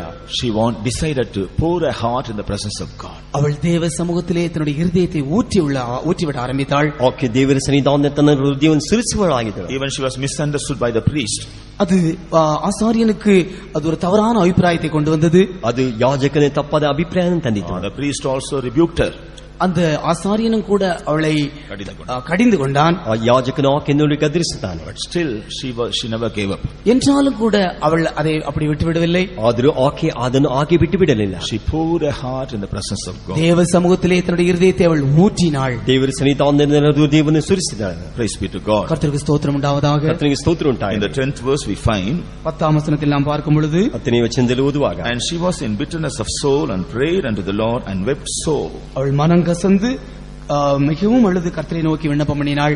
ಆಕೆ ಬಹು ದುಃಖದಿಂದ ಕಣ್ಣೀರು ಸುರಿಸುತ್ತಾ ಯೆಹೋವನನ್ನು ನೋಡಿ ಪ್ರಾರ್ಥಿಸಿದಳು. Praise be to God. கர்த்தருக்கு ஸ்தோத்திரம் உண்டாவதாக. ಕರ್ತನಿಗೆ ಸ್ತೋತ್ರ ಉಂಟಾಗಲಿ. When she poured her heart in the presence of God and prayed, அவள் தேவ சமூகத்திலே தன்னுடைய இருதயத்தை ஊற்றி அவள் விண்ணப்பம் பண்ணின பொழுது, ಆಕೆ ದೇವರ ಸನ್ನಿಧಾನದಲ್ಲಿ ತನ್ನ ಹೃದಯವನ್ನು ಸುರಿಸಿ ಪ್ರಾರ್ಥಿಸಿದಾಗ, we find in the 18th verse that her grief was removed from her heart. 18ஆம் வசனத்தில் வாசிக்கும் பொழுது அவளுடைய இருதயத்தின் பாரம் அவளை விட்டு நீக்கப்பட்டது என்று நாம் அங்கே வாசிக்கிறோம். 18ನೇ ವಾಕ್ಯದಲ್ಲಿ ಆಕೆ ಹೃದಯದ ಭಾರವು ನೀಗಿಸಲ್ಪಟ್ಟಿದೆ ಎಂಬುದನ್ನು ನೋಡುತ್ತೇವೆ. Of course our prayer was not immediately answered. ஒருவேளை நம்முடைய ஜெபமானது Her prayer, of course her prayer was not immediately answered. ஒருவேளை அவளுடைய ஜெபமானது அப்பொழுதே கேட்கப்படவில்லை என்றாலும் கூட, ಒಂದು ವೇಳೆ ಆಕೆ ಪ್ರಾರ್ಥನೆಯು ಆಗಲೇ ಕೇಳಲ್ಪಡದೆ ಹೋದರೂ, her grief was removed from her heart. அவளுடைய துக்கமானது அவளுடைய இருதயத்தை விட்டு நீங்கிவிட்டது. ಆಕೆ ದುಃಖವಾದ ಹೃದಯದಿಂದ ನೀಗಿಸಲ್ಪಟ್ಟಿತು. And after some time God heard her prayer and answered her prayer. அதற்கு பின்பு கொஞ்ச நாட்களிலேயே அவளுடைய ஜெபத்தை கேட்டு அவளுடைய ஜெபத்திற்கு கர்த்தர் பதிலும் கொடுத்தார். ನಂತರ ಆಕೆ ಸ್ವಲ್ಪ ದಿನದೊಳಗಾಗಿ ಆತನ ಪ್ರಾರ್ಥನೆಯನ್ನು ಕೇಳಿ ಆಕೆ ಪ್ರಾರ್ಥನೆಯ ಪ್ರತಿಫಲವನ್ನು ಕೊಟ್ಟನು. She began to rejoice and glorify God. அவள் தேவ சமூகத்திலே அவள் களிகூர்ந்து சந்தோஷப்பட்டாள். ಆಕೆ ದೇವರ ಸನ್ನಿಧಾನದಲ್ಲಿ ಹರ್ಷಿಸಿ ಉಲ್ಲಾಸಪಟ್ಟಳು. This is how God wants to do with us also in his presence of God. அவருடைய சமூகத்திலே நமக்கும் கூட கர்த்தர் இந்த காரியத்தை தான் செய்ய வாஞ்சிக்கிறார். ಆತನ ಸನ್ನಿಧಾನದಲ್ಲಿ ಕರ್ತನು ನಮಗೆ ಇಂತಹ ಕಾರ್ಯವನ್ನು ಮಾಡಲು ಇಷ್ಟಪಡುತ್ತಾನೆ. The reason for the grief of Hannah was one thing. அந்த அந்நாளுடைய துக்கமானது ஒரு காரணமாயிருந்தது.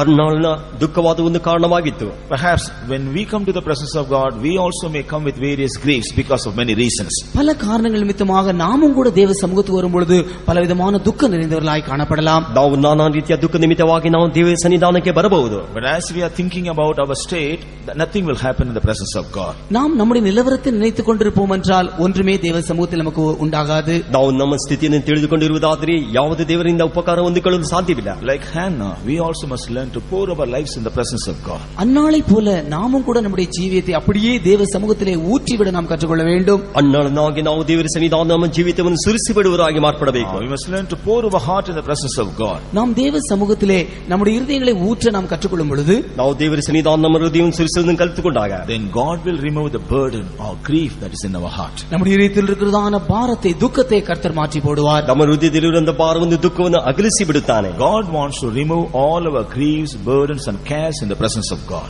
தேவ சமூகத்திலே நம்முடைய துக்கங்கள், நம்முடைய பாரங்கள், நம்முடைய கவலைகள் எல்லாவற்றையும் கர்த்தர் நீக்கும்படியாய் வாஞ்சிக்கிறார். ದೇವರ ಸನ್ನಿಧಾನದಲ್ಲಿ ನಮ್ಮ ಭಾರಗಳು ದುಃಖಗಳು ವೇದನೆ ಎಲ್ಲವನ್ನು ಬದಲಾಯಿಸಲು ದೇವರು ಇಷ್ಟಪಡುತ್ತಾನೆ. Here Hannah came to the presence of God with a heart of grief, but while she returned back, she didn't return back in that state. இங்கே அன்னாள் துக்கம் நிறைந்தவளாக தேவ சமூகத்திற்கு வந்தாள். ஆனால் திரும்பி போன பொழுதோ அவள் துக்கமுகமாயிருக்கவில்லை.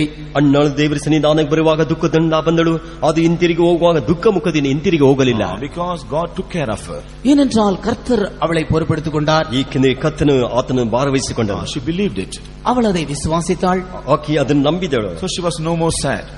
அதற்கு பின்பு அவளுக்கு துக்கமே இருக்கவில்லை. ಅದರ ನಂತರ ಆಕೆಯಲ್ಲಿ ದುಃಖ ಕಾಣಲಿಲ್ಲ. After some time God granted her request. அதன் பின்பு கொஞ்ச நாட்களுடைய தேவனுடைய விண்ணப்பத்தை நிறைவேற்றினார். ಅದರ ನಂತರ ಸ್ವಲ್ಪ ದಿನದಲ್ಲಿ ಆಕೆ ವಿಜ್ಞಾಪನೆಯನ್ನು ದೇವರು ಅಂಗೀಕರಿಸಿದರು. So dear child of God, if anybody is seen here with a heart of grief, அருமையான தேவனுடைய பிள்ளைகளே, உங்களில் யாராவது இங்கே துக்கத்தோடு வந்திருப்பீர்கள் என்றால், ಪ್ರಿಯವಾದ ದೇವಜನರೇ, ನಿಮ್ಮಲ್ಲಿ ಯಾರಾದರೂ ದುಃಖದಿಂದ ಇಲ್ಲಿಗೆ ಬಂದಿರುವುದಾದರೆ, if any one of you have any burden in your heart, உங்களுடைய இதயத்திற்குள்ளே யாருக்காவது பாரம் இருக்கும் என்றால், ನಿಮ್ಮ ಹೃದಯದಲ್ಲಿ ಯಾವುದಾದರೂ ಒಂದು ಭಾರಗಳು ಇರುವುದಾದರೆ, or if you are worried about many cares, நீங்கள் பலவிதமான காரியங்களுக்காக நீங்கள் கவலைப்படுகிறவர்களாயிருப்பீர்கள் என்றால், ನೀವು ನಾನಾ ರೀತಿಯಾದ ಕಾರ್ಯಗಳಿಗಾಗಿ ಚಿಂತಿಸುವರಾಗಿದ್ದರೆ, God wants to relieve you from all these things. இந்த எல்லா காரியங்களிலிருந்து கர்த்தர் உங்களை விடுவிக்க விரும்புகிறார். ಇವೆಲ್ಲಾ ಕಾರ್ಯಗಳಿಂದ ಕರ್ತನು ಬಿಡಿಸಲು ಇಷ್ಟಪಡುತ್ತಾನೆ. In fact, for this purpose he has brought you to the presence of God this morning. இந்த நோக்கத்திற்காகவே கர்த்தர் இந்த காலை வேளையிலே அவருடைய சமூகத்திற்கு உங்களை கொண்டு வந்திருக்கிறார். ಈ ಉದ್ದೇಶಕ್ಕಾಗಿ ಈ ಮುಂಜಾನೆ ವೇಳೆಯಲ್ಲಿ ಕರ್ತನು ಆತನ ಸನ್ನಿಧಾನದಲ್ಲಿ ನಿಮ್ಮನ್ನು ಕರೆತಂದಿದ್ದಾನೆ. Pour your heart in the presence of God. தேவ சமூகத்திலே உங்கள் இருதயங்களை ஊற்றி விடுங்கள். ದೇವರ ಸನ್ನಿಧಾನದಲ್ಲಿ ನಿಮ್ಮ ಹೃದಯವನ್ನು ಸುರಿಸಿಬಿಡಿರಿ.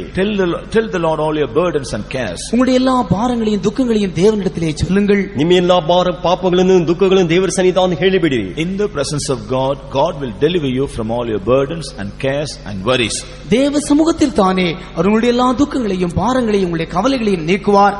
ದೇವರ ಸನ್ನಿಧಾನದಲ್ಲಿ ನಿಮ್ಮ ಭಾರಗಳನ್ನು ದುಃಖಗಳನ್ನು ಚಿಂತೆಗಳನ್ನು ಆತನು ನೀಗಿಸುತ್ತಾನೆ. Praise be to God. கர்த்தருக்கு ஸ்தோத்திரம் உண்டாவதாக. ಕರ್ತನಿಗೆ ಸ್ತೋತ್ರ ಉಂಟಾಗಲಿ. Children of God, those who learn to live in the presence of God, they should not be filled with cares and worries.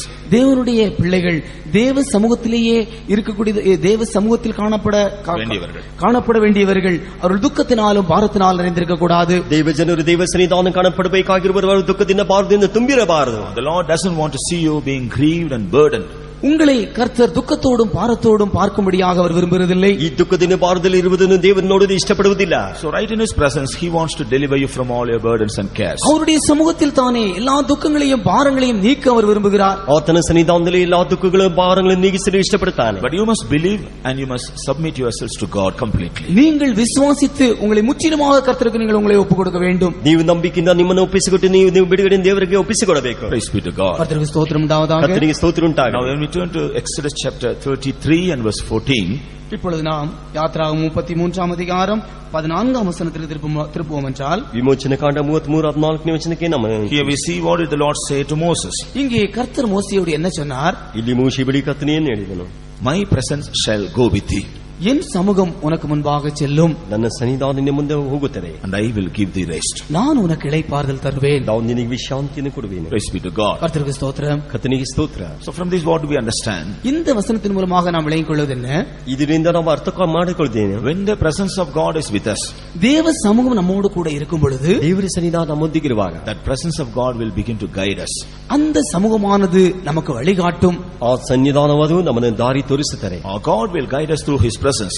அவருடைய சமூகத்திலே கர்த்தர் நமக்கு வழிகாட்டுவார். ಆತನ ಸನ್ನಿಧಾನದಲ್ಲಿ ನಮಗೆ ಕರ್ತನ ದಾರಿ ತೋರಿಸುವನು. We will have the proper guidance in the presence of God. தேவ சமூகத்திலே நமக்கு ஒரு சரியான வழிகாட்டுதலை கர்த்தர் கொடுப்பார். ದೇವರ ಸನ್ನಿಧಾನದಲ್ಲಿ ಸರಿಯಾದ ಮಾರ್ಗವನ್ನು ದೇವರು ನಮಗೆ ತೋರಿಸಿಕೊಡುವನು. Perhaps it may be concerning our personal matters. ஒருவேளை நம்முடைய சொந்த ஜீவியத்தின் காரியங்களாய் அது காணப்படலாம். ಒಂದು ವೇಳೆ ನಮ್ಮ ವ್ಯಕ್ತಿತ್ವವಾದ ಜೀವಿತದ ಕಾರ್ಯವಾಗಿರಬಹುದು. Perhaps concerning the matters of our household. ஒருவேளை நம்முடைய குடும்பத்தின் காரியங்களாய் அது காணப்படலாம். ಒಂದು ವೇಳೆ ನಮ್ಮ ಕುಟುಂಬದ ಕಾರ್ಯವಾಗಿರಬಹುದು. Perhaps it may be the matters of our trials and temptations. ஒருவேளை நம்முடைய பரீட்சை சோதனைகளின் காரியங்களாய் அது காணப்படலாம். ಒಂದು ವೇಳೆ ನಮ್ಮ ಪರೀಕ್ಷೆ ಶೋಧನೆಯ ಕಾರ್ಯವಾಗಿರಬಹುದು. Or it may be our spiritual matters. இல்லை என்றால் நம்முடைய ஆவிக்குரிய ஜீவியத்தின் காரியமாகவும் இருக்கலாம். ಅಲ್ಲಿ ನಮ್ಮ ಆತ್ಮಿಕ ಜೀವಿತದ ಕಾರ್ಯವಾಗಿರಬಹುದು. God will guide us through his presence. கர்த்தர் தம்முடைய சமூகத்தின் மூலமாக நம்மை வழிகாட்ட விரும்புகிறார். ಕರ್ತನ ತನ್ನ ಸಮೂಹದ ಮೂಲಕವಾಗಿ ದಾರಿ ತೋರಿಸಲು ಇಷ್ಟಪಡುತ್ತಾನೆ. God wants to lead us through his presence. அவர் நம்முடைய சமூகத்திலே நம்மை நடத்த விரும்புகிறார். ಆತನ ಸನ್ನಿಧಾನ ನಮ್ಮನ್ನು ನಡೆಸಲು ಇಷ್ಟಪಡುತ್ತಾನೆ. So when we receive the guidance of God in the presence of God and do accordingly, definitely in all our labors we will see the success. கர்த்தருடைய சமூகத்தின் வழிகாட்டுதலை நாம் பெற்றுக்கொள்ளும் பொழுது நம்முடைய எல்லா தோல்வியின் காரியங்களிலிருந்தும் நாம் ஜெயத்தை பெற்றுக்கொள்ள முடியும். all our labors பிரயாசங்களில் எல்லாம் நாம் ஜெயம். நம்முடைய எல்லா பிரயாசங்களிலும் நாம் ஜெயத்தை பெற்றுக்கொள்ள முடியும். ನಾವು ಕರ್ತನಿಂದ ಮಾರ್ಗಗಳನ್ನು ಹುಡುಕಿಕೊಳ್ಳುವಾಗ ನಮ್ಮ ಎಲ್ಲ ಪ್ರಯಾಸದಲ್ಲಿ ನಾವು ಜಯವನ್ನು ಹೊಂದಿಕೊಳ್ಳುತ್ತೇವೆ. Moreover, the Lord here he told Moses, I will give you rest. அது மாத்திரமல்ல, கர்த்தர் மோசேயோடு நான் உனக்கு இளைப்பாறுதலை தருவேன் என்று சொல்கிறார். மோசே ಬೆಳಿಗ್ಗೆ ಕರ್ತನು ಹೇಳುತ್ತಾನೆ, ನಾನು ನಿನಗೆ ವಿಶ್ರಾಂತಿಯನ್ನು ಉಂಟು ಮಾಡುವೆನು. When we do everything according to the guidance of the Lord, we will also have the rest of the Lord. நாம் கர்த்தருடைய வழிகாட்டுதலின்படி நாம் நடப்போம் என்றால் நமக்கு ஒரு இளைப்பாறுதலும் உண்டு. ನಾವು ಕರ್ತನಂತೆ ತೋರಿಸುವಂತ ಮಾರ್ಗದಲ್ಲಿ ನಡೆಯುವಾಗ ನಮಗೆ ವಿಶ್ರಾಂತಿ ಉಂಟು. But when we neglect the guidance of the Lord, we will have to lose our rest. நாம் கர்த்தருடைய வழிகாட்டுதலை விட்டுவிடுவோம் என்றால் நாம் நம்முடைய இளைப்பாறுதலை நஷ்டப்படுத்தி போடுவோம். ನಾವು ದೇವರ ಮಾರ್ಗದರ್ಶನವನ್ನು ಬಿಟ್ಟು ಬಿಡುವುದಾದರೆ ನಮ್ಮ ವಿಶ್ರಾಂತಿ ಕಳೆದುಕೊಳ್ಳುತ್ತೇವೆ. We will be always troubled. நாம் எப்பொழுதும் துக்கம் நிறைந்தவர்களாய் அல்லது பிரச்சனை உள்ளவர்களாய் காணப்படுவோம். ನಾವು ಯಾವಾಗಲೂ ದುಃಖ ಉಳ್ಳವರಾಗಿ ಸಮಸ್ಯೆ ತುಂಬಿದವರಾಗಿ ಕಾಣಲ್ಪಡುತ್ತೇವೆ. We lose our peace and rest. நம்முடைய சமாதானத்தையும் இளைப்பாறுதலையும் நாம் நஷ்டப்படுத்தி விடுவோம். ನಮ್ಮ ಸಮಾಧಾನವನ್ನು ವಿಶ್ರಾಂತಿಯನ್ನು ನಾವು ಕಳೆದುಕೊಳ್ಳುತ್ತೇವೆ. But God wants to guide us in his presence. கர்த்தர் தம்முடைய சமூகத்திலே நம்மை வழி நடத்த அல்லது வழிகாட்ட விரும்புகிறார். ಕರ್ತನು ತನ್ನ ಸನ್ನಿಧಾನದಲ್ಲಿ ನಮ್ಮನ್ನು ದಾರಿ ತೋರಿಸಲಿಕ್ಕೆ ಇಷ್ಟಪಡುತ್ತಾನೆ. He wants to counsel us in his presence. அவருடைய சமூகத்திலே நமக்கு ஆலோசனை கொடுக்க விரும்புகிறார். ಆತನ ಸನ್ನಿಧಾನದಲ್ಲಿ ಆಲೋಚನೆ ಕೊಡಲಿಕ್ಕೆ ಇಷ್ಟಪಡುತ್ತಾನೆ. And also he wants to grant us his rest. அவர் தம்முடைய இளைப்பாறுதலையும் நமக்கு கொடுக்க விரும்புகிறார். ಆತನು ತನ್ನ ವಿಶ್ರಾಂತಿಯನ್ನು ನಮಗೆ ಕೊಡಲು ಇಷ್ಟಪಡುತ್ತಾನೆ. Praise be to God. கர்த்தருக்கு ஸ்தோத்திரம் உண்டாவதாக. ಕರ್ತನಿಗೆ ಸ್ತೋತ್ರ ಉಂಟಾಗಲಿ. If we turn to Numbers chapter 17, எண்ணாகமம் 17ஆம் அதிகாரத்துக்கு நம்முடைய வேதாகமத்தை திருப்புவோம் என்றால், ಅರಣ್ಯಕಾಂಡ 17ನೇ ಅಧ್ಯಾಯದಲ್ಲಿ ನಿಮ್ಮ ಸತ್ಯವೇದವನ್ನು ತಿರುಗಿಸುವಾಗ here we find a dispute. இங்கே நாம் ஒரு வாக்குவாதத்தை நாம் இங்கே காண்கிறோம். ಇಲ್ಲಿ ನಾವು ಒಂದು ವಾಕ್ವಾದವನ್ನು ಕುರಿತು ನಾವು ಓದುತ್ತೇವೆ. Some people they rose up against Moses and Aaron. சில ஜனங்கள் மோசேக்கும் ஆரோனுக்கும் விரோதமாக எழும்பி, ಕೆಲವು ಜನರು ಮೋಶೆಗೆ ವಿರೋಧವಾಗಿ ಆರೋನಗೆ ವಿರೋಧವಾಗಿ ಎದ್ದು, God has also chosen us to serve him. எங்களையும் கூட கர்த்தரை சேவிக்கும்படியாக எங்களையும் கர்த்தர் தெரிந்து கொண்டார் என்று அவர்கள் சொன்னார்கள். ನಮ್ಮನ್ನು ದೇವರನ್ನು ಸೇವಿಸುವುದಕ್ಕಾಗಿ ದೇವರು ಆದುಕೊಂಡಿದ್ದಾನೆ ಎಂಬುದಾಗಿ ಹೇಳಿದರು. So there was a great uproar in the congregation in the wilderness. அது வனாந்தரத்திலே அது ஒரு பெரிய ஒரு பிரச்சனையாக மாறியது. ಅದು ಅರಣ್ಯದಲ್ಲಿ ದೊಡ್ಡ ಸಮಸ್ಯೆಯಾಗಿ ಮಾರ್ಪಟ್ಟಿತು. In order to find a solution for this, இதற்கு ஒரு நிவாரணத்தை உண்டாக்கும்படியாக ಇದಕ್ಕೆ ಒಂದು ನಿವಾರಣೆ ಉಂಟು ಮಾಡುವುದಕ್ಕಾಗಿ God gave them a counsel. கர்த்தர் ஒரு ஆலோசனை அங்கே கொடுத்தார். ಕರ್ತನಲ್ಲಿ ಒಂದು ಆಲೋಚನೆಯನ್ನು ಕೊಟ್ಟನು. He told Moses to bring a rod for every tribe. ஆம், கர்த்தர் மோசேயை பார்த்து எல்லா கோத்திரத்தாரனுடைய கோலை கொண்டு வரும்படியாய் சொன்னார். ಕರ್ತರು ಮೋಶೆಗೆ ನೀನು ಎಲ್ಲಾ ಕುಲದ ಕೋಲನ್ನು ನೀನು ತರಬೇಕೆಂಬುದಾಗಿ ಹೇಳಿದನು. He told Moses, bring every tribe to tell every tribe to bring a rod for them. எல்லா கோத்திரத்தாரும் தங்கள் கோல்களை கொண்டு வர வேண்டும் என்று கர்த்தர் மோசேயை சொன்னார். ಎಲ್ಲಾ ಕುಲದವರು ತಮ್ಮ ಕೋಲನ್ನು ತರಬೇಕೆಂಬುದಾಗಿ ಕರ್ತನು ಮೋಶೆ ಬಳಿಗೆ ಹೇಳಿದನು. And all these rods should be kept in my presence. எல்லா இந்த கோல்களும் தேவ சமூகத்திலே வைக்கப்பட வேண்டும். ಎಲ್ಲಾ ಕೋಲುಗಳು ದೇವರ ಸನ್ನಿಧಾನದಲ್ಲಿ ಇಡಬೇಕು. And the tribe that I have chosen to serve me, the rod belongs to that tribe that will blossom and that will burden. எந்த கோத்திரத்தை என்னை சேவிக்கும்படியாக நான் தெரிந்து கொள்கிறேனோ அந்த கோத்திரத்தாடைய கோலானது துளிர்த்து அது காய்க்க ஆரம்பிக்கும்.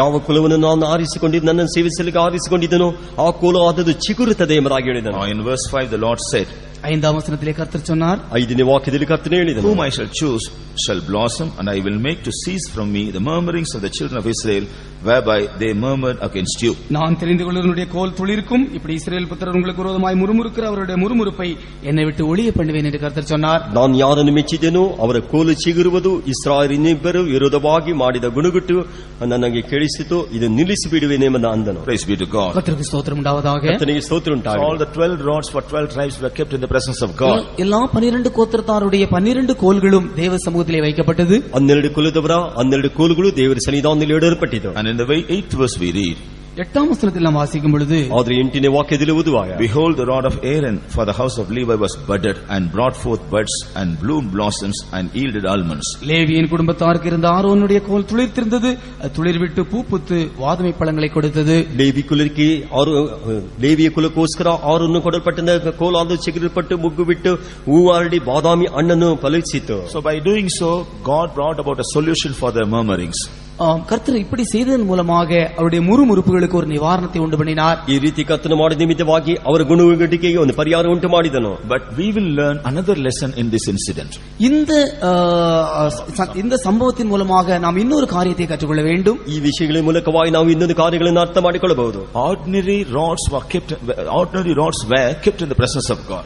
சாதாரண கோல்களும் கூட சாதாரண கோலாக தேவ சமூகத்திலே வைக்கப்பட்டது. சாதாரண கோಲು ದೇವರ ಸನ್ನಿಧಾನ ಇಡಲ್ಪಟ್ಟಿತು. What happened to the rod of Aaron? ஆனால் ஆரோனுடைய கோலுக்கு என்ன நேரிட்டது? ಆದರೆ ಆರೋನನ ಕೋಲಿಗೆ ಏನು ಸಂಭವಿಸಿತು? It began to bud, brought forth buds and bloom blossoms and yielded almonds.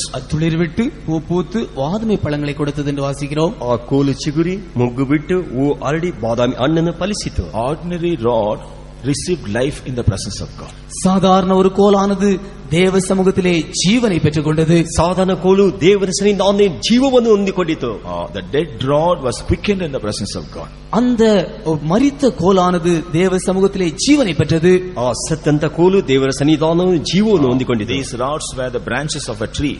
இந்த கோலுக்கு இந்த கோல்கள் எல்லாம் மரத்திலிருந்து வெட்டி எடுக்கப்பட்ட கிளை. இந்த கோல்கள் எல்லாம் மரத்திலிருந்து வெட்டி எடுக்கப்பட்டதான கிளைகள். ಈ ಮರಗಳೆಲ್ಲ ಈ ಕೋಲೆಲ್ಲ ಮರದಿಂದ ಕತ್ತರಿಸಲ್ಪಟ್ಟ ರಂಬೆಗಳಾಗಿವೆ. As long as they were in the tree they had a life, but when they were cut off from the tree they lost their life. அவைகள் மரத்தோடு இருக்கும் வரைக்கும் அவைக்குள்ளே ஜீவன் இருந்தது. அது மரத்திலிருந்து வெட்டி எடுக்கப்பட்ட பின்பு அது ஜீவன் இல்லாததாக போய்விட்டது. ಇದು ಮರದೊಂದಿಗೆ ಇರುವವರಿಗೆ ಜೀವವಿತ್ತು, ಮರದಿಂದ ತೆಗೆಯಲ್ಪಟ್ಟ ಮೇಲೆ ಜೀವ ಇಲ್ಲದೆ ಹೋಯಿತು. So in one sense the dead rods were kept in the presence of God, but one rod was quickened in the presence of God. ஒரு பக்கத்தில் நாம் பார்க்கும் பொழுது மரித்த செத்ததான கோல்களாக அங்கே தேவ சமூகத்தில் வைக்கப்பட்டது. அதிலே ஒரு கோலானது ஜீவனை பெற்றது. ಇನ್ನೊಂದು ವಿಧದಲ್ಲಿ ನೋಡುವಾಗ ಸತ್ತಂತ ಕೋಲನ್ನು ದೇವರ ಸನ್ನಿಧಾನ ಇಟ್ಟಿತ್ತು, ಅದರಲ್ಲಿ ಒಂದು ಕೋಲು ಚಿಗುರನ್ನು ಹೊಂದಿತ್ತು. This is what another beauty of the presence of God. இதுதான் தேவ சமூகத்தினுடைய இன்னொரு அழகான அனுபவம். ಇದೇ ದೇವರ ಸನ್ನಿಧಾನದಲ್ಲಿ ಇನ್ನೊಂದು ಅಂದವಾದ ಶ್ರೇಷ್ಠವಾದ ಅನುಭವ. We may come to the presence of God as dead people. நாம் தேவ சமூகத்திற்கு ஒருவேளை மரித்ததான நிலவரத்தோடு வரலாம். ನಾವು ದೇವರ ಸನ್ನಿಧಾನದಲ್ಲಿ ಸತ್ತಂತ ಅನುಭವದಲ್ಲಿ ನಾವು ಬರಬಹುದು. But when we begin to enjoy the presence of God, நாம் தேவ சமூகத்தை அனுபவிக்க ஆரம்பிக்கும் பொழுது, ನಾವು ದೇವರ ಸನ್ನಿಧಾನವನ್ನು ಅನುಭವಿಸಲು we will ಪ್ರಾರಂಭಿಸುವಾಗ receive a new life. நாம் ஒரு புதிய ஜீவனை பெற்றுக் கொள்கிறோம். ನಾವು ಒಂದು ನೂತನ ಜೀವನ ಹೊಂದಿಕೊಳ್ಳುತ್ತೇವೆ. The Holy Spirit will impart in us a new life. தேவனுடைய பரிசுத்த ஆவியானவர் நமக்குள்ளே ஒரு புதிய ஜீவனை கொண்டு வருகிறார். ಪರಿಶುದ್ಧಾತ್ಮ ನಮ್ಮ ಜೀವಿತದಲ್ಲಿ ಒಂದು ಹೊಸ ಜೀವಿತವನ್ನು We ತರುತ್ತಾನೆ. will be quickened in the presence of God. தேவ சமூகத்திலே உயிர்ப்பிக்கப்படுகிறோம். ನಾವು ದೇವರ ಸನ್ನಿಧಾನವನ್ನು ಉಜ್ಜೀವಿಸಲ್ಪಡುತ್ತೇವೆ. When the rod was revived, அந்த கோலானது உயிரை ஜீவனை பெறும் பொழுது ಆ ಕೋಲಾದ ಜೀವವನ್ನು ಹೊಂದಿಕೊಂಡಾಗ it was budded, அது பூ பூத்தது, ಅದು ಮುಗ್ಗಿತು, it was blossomed, அது துளிர் விட்டது, அது பூ பூத்தது, ಅದು ಚಿಗುರಿತು, it ಮುಗ್ಗಿತು, also yielded fruits. அது பழங்களையும் கொடுத்தது. ಅದು ಹಣ್ಣುಗಳನ್ನು ಕೊಟ್ಟಿತು. In the same way, when we are revived in the presence of God, அதே போலவே நாம் தேவ சமூகத்திலே நாம் உயிர்ப்பிக்கப்படும் பொழுது ಅದೇ ರೀತಿಯಾಗಿ ನಾವು ದೇವರ ಸನ್ನಿಧಾನವನ್ನು ಉಜ್ಜೀವಿಸಲ್ಪಡುವಾಗ we will become useful for others. நாம் மற்றவர்களுக்கு உபயோகம் உள்ளவர்களாய் மாறுவோம். ನಾವು ಬೇರೆಯವರಿಗೆ ಉಪಯೋಗವುಳ್ಳವರಾಗಿ ಮಾರ್ಪಡುತ್ತೇವೆ. God will begin to use you. கர்த்தர் உங்களை கொண்டு உபயோகப்படுத்த ஆரம்பிப்பார். ಕರ್ತನು ನಿಮ್ಮನ್ನ ಒಂದು ಉಪಯೋಗಪಡಿಸುವವರಾಗಿ Through ಮಾರ್ಪಡಿಸುವರು. our gifts and talents, God will make us useful for others. கர்த்தர் உங்களை வரங்களினாலும் தாளந்துகளினாலும் மற்றவர்களுக்கு உபயோகமாய் வைப்பார். ಕರ್ತನು ನಿಮ್ಮ ವರಗಳಿಂದ ತಾಳದಿಂದ ಬೇರೆಯವರಿಗೆ ಉಪಯೋಗವಾಗಿ ಇಡುತ್ತಾನೆ. There is quickening power in the presence of God. தேவ சமூகத்திலே ஒரு உயிர்ப்பிக்கிறதான வல்லமை இருக்கிறது. ದೇವರ ಸನ್ನಿಧಾನವನ್ನು ಉಜ್ಜೀವಿಸುವಂತ ಶಕ್ತಿ ಉಂಟು. How many of you feel that you are dead in your soul? உங்கள் எத்தனை பேர் உங்களுடைய ஆத்மாவுக்குள்ளே மரித்த நிலவரத்தை நீங்கள் அனுபவிக்கிறீர்கள்? ನಿಮ್ಮಲ್ಲಿ ಎಷ್ಟು ಮಂದಿ ನಿಮ್ಮ ಆತ್ಮದಲ್ಲಿ ಸತ್ತಂತ ಅನುಭವವನ್ನು ಅನುಭವಿಸುತ್ತಿದ್ದೀರಾ? How many of you feel that you are dead in your mind? உங்களுடைய மனதிலே மரித்ததான அனுபவத்தை உங்களில் எத்தனை பேர் உணர்கிறீர்கள்? ನಿಮ್ಮ ಮನಸ್ಸಿನಲ್ಲಿ ಎಷ್ಟು ಜನರು ಸತ್ತಂತ ಅನುಭವವನ್ನು ನೀವು How many of ಅನುಭವಿಸುತ್ತಿದ್ದೀರಾ? you feel that you are dead in your body? உங்களுடைய சரீரத்திலே செத்த அனுபவத்தை உங்களில் எத்தனை பேர் உணர்கிறீர்கள்? ನಿಮ್ಮ ದೇಹದಲ್ಲಿ ಎಷ್ಟು ಜನ ಸತ್ತ ಅನುಭವಗಳನ್ನು ಅನುಭವಿಸುತ್ತಿದ್ದೀರಾ? Yield yourselves in the presence of God and enjoy the presence of God. தேவ சமூகத்திலே நீங்கள் உங்களை ஒப்புக் கொடுத்து தேவ சமூகத்தை அனுபவியுங்கள். ದೇವರ ಸನ್ನಿಧಾನ ಒಪ್ಪಿಸಿಕೊಟ್ಟು ದೇವರ ಸನ್ನಿಧಾನವನ್ನು ಅನುಭವಿಸಿರಿ. Then God will quicken you. அப்பொழுது தேவன் உங்களை உயிர்ப்பிப்பார். ಆಗ ದೇವರು ನಿಮ್ಮನ್ನು ಉಜ್ಜೀವಿಸುವನು. Even at the beginning of the meeting, God has quickened many of us. கூட்டத்தினுடைய ஆரம்பத்தில் தானே நம்மில் அநேகரை கர்த்தர் உயிர்ப்பித்தார். ಕೂಟದ ಪ್ರಾರಂಭದಲ್ಲಿ ಕರ್ತನು ಅನೇಕರನ್ನು ಉಜ್ಜೀವಿಸಿದನು. As you are listening to the word of God, the Lord is quickening many of you. கர்த்தருடைய வேத வசனத்தை கேட்டுக்கொண்டிருக்கும் பொழுதே கர்த்தர் அநேகரை உயிர்ப்பித்துக் கொண்டிருக்கிறார். ಕರ್ತನ ವಾಕ್ಯವನ್ನು ಕೇಳುತ್ತಿರುವಾಗಲೇ ಅನೇಕರನ್ನು ದೇವರು ಉಜ್ಜೀವಿಸುತ್ತಿದ್ದಾನೆ. Before the close of this meeting also, He wants to revive every one of you. இந்த கூட்டத்தினுடைய முடிப்பதற்கு முன்பாகவே நம்மில் அநேகரை இன்னும் அநேகரை கர்த்தர் உயிர்ப்பிக்க விரும்புகிறார். ಈ ಕೂಟದ ಅಂತ್ಯದೊಳಗಾಗಿ ಅನೇಕರನ್ನು ದೇವರು ಉಜ್ಜೀವಿಸಲಿದ್ದಾನೆ. How many of you believe this? உங்களில் எத்தனை பேர் இதை விசுவாசிக்கிறீர்கள்? ನಿಮ್ಮಲ್ಲಿ ಎಷ್ಟು ಮಂದಿ ಇದನ್ನು ನಂಬುತ್ತೀರಾ? Shout hallelujah. ஹல்லேலூயா சொல்லுங்கள். Our God has brought us to the presence of God to quicken us. நம்மை உயிர்ப்பிக்கும்படியாகவே கர்த்தருடைய சமூகத்துக்கு நம்மை கொண்டு வந்திருக்கிறார். ನಮ್ಮನ್ನು ಉಜ್ಜೀವಿಸುವುದಕ್ಕಾಗಿ ದೇವದಾತನ ಸನ್ನಿಧಾನ ನಮಗೆ ಕರೆತಂದಿದ್ದಾನೆ. Believe God and yield yourselves in the presence of God and enjoy the presence of God. தேவனை விசுவாசித்து உங்களை ஒப்புக் கொடுத்து தேவ சமூகத்திலே சந்தோஷப்படுங்கள். ದೇವರನ್ನು ನಂಬಿ ದೇವರ ಸನ್ನಿಧಾನ ಒಪ್ಪಿಸಿಕೊಟ್ಟು ದೇವರಲ್ಲಿ ಸಂತೋಷ ಪಡಿರಿ. Praise be to God. கர்த்தருக்கு ஸ்தோத்திரம் உண்டாவதாக. ಕರ್ತನಿಗೆ ಸ್ತೋತ್ರ ಉಂಟಾಗಲಿ. We read about a peculiar experience of Moses in the presence of God. தேவ சமூகத்திலே மோசேயினுடைய ஒரு விசேஷமான அனுபவத்தை நாம் வாசிக்கிறோம். ದೇವರ ಸನ್ನಿಧಾನದಲ್ಲಿ ಮೋಶೆಯ ಒಂದು ವಿಶೇಷವಾದ ಅನುಭವವನ್ನು ಕುರಿತು ಓದುತ್ತೇವೆ. God called him to come to the top of the mount many a times. அநேக சந்தர்ப்பங்களிலே கர்த்தர் அவனை மலை உச்சிக்கு வரும்படியாக அவனை அழைத்திருக்கிறார். ಅನೇಕ ಸಂದರ್ಭದಲ್ಲಿ ದೇವರು ಅವನು ಬೆಟ್ಟಕ್ಕೆ ಬರುವುದಕ್ಕಾಗಿ ಕರೆದಿದ್ದಾನೆ. In 2 occasions he stayed in the presence of God for 40 days and nights. இரண்டு சந்தர்ப்பங்களிலே அவன் கர்த்தரோடு 40 நாட்கள் இரவும் பகலும் அவன் வாசம் பண்ணியிருந்தான். ಎರಡು ಸಂದರ್ಭದಲ್ಲಿ ಅವನು 40 ದಿವಸ ಹಗಲು ರಾತ್ರಿ ದೇವರ ಸನ್ನಿಧಾನದಲ್ಲಿ ನೆಲೆ ನಿಂತಿದ್ದನು. When we turn to the book of Exodus chapter 24, யாத்ராகமம் 24ஆம் அதிகாரத்திற்கு நம்முடைய வேதாகமத்தை திருப்பும் பொழுது ವಿಮೋಚನ ಕಾಂಡ 24ನೇ ಅಧ್ಯಾಯದಲ್ಲಿ ನಮ್ಮ ಸತ್ಯವೇದವನ್ನು ತಿರುಗಿಸುವಾಗ in the last verse we read that he was in the presence of God for 40 days and nights. கடைசி வசனத்தில் வாசிக்கும் பொழுது இரவும் பகலும் 40 நாள் அவன் மலையில் கர்த்தரோடு இருந்தான்.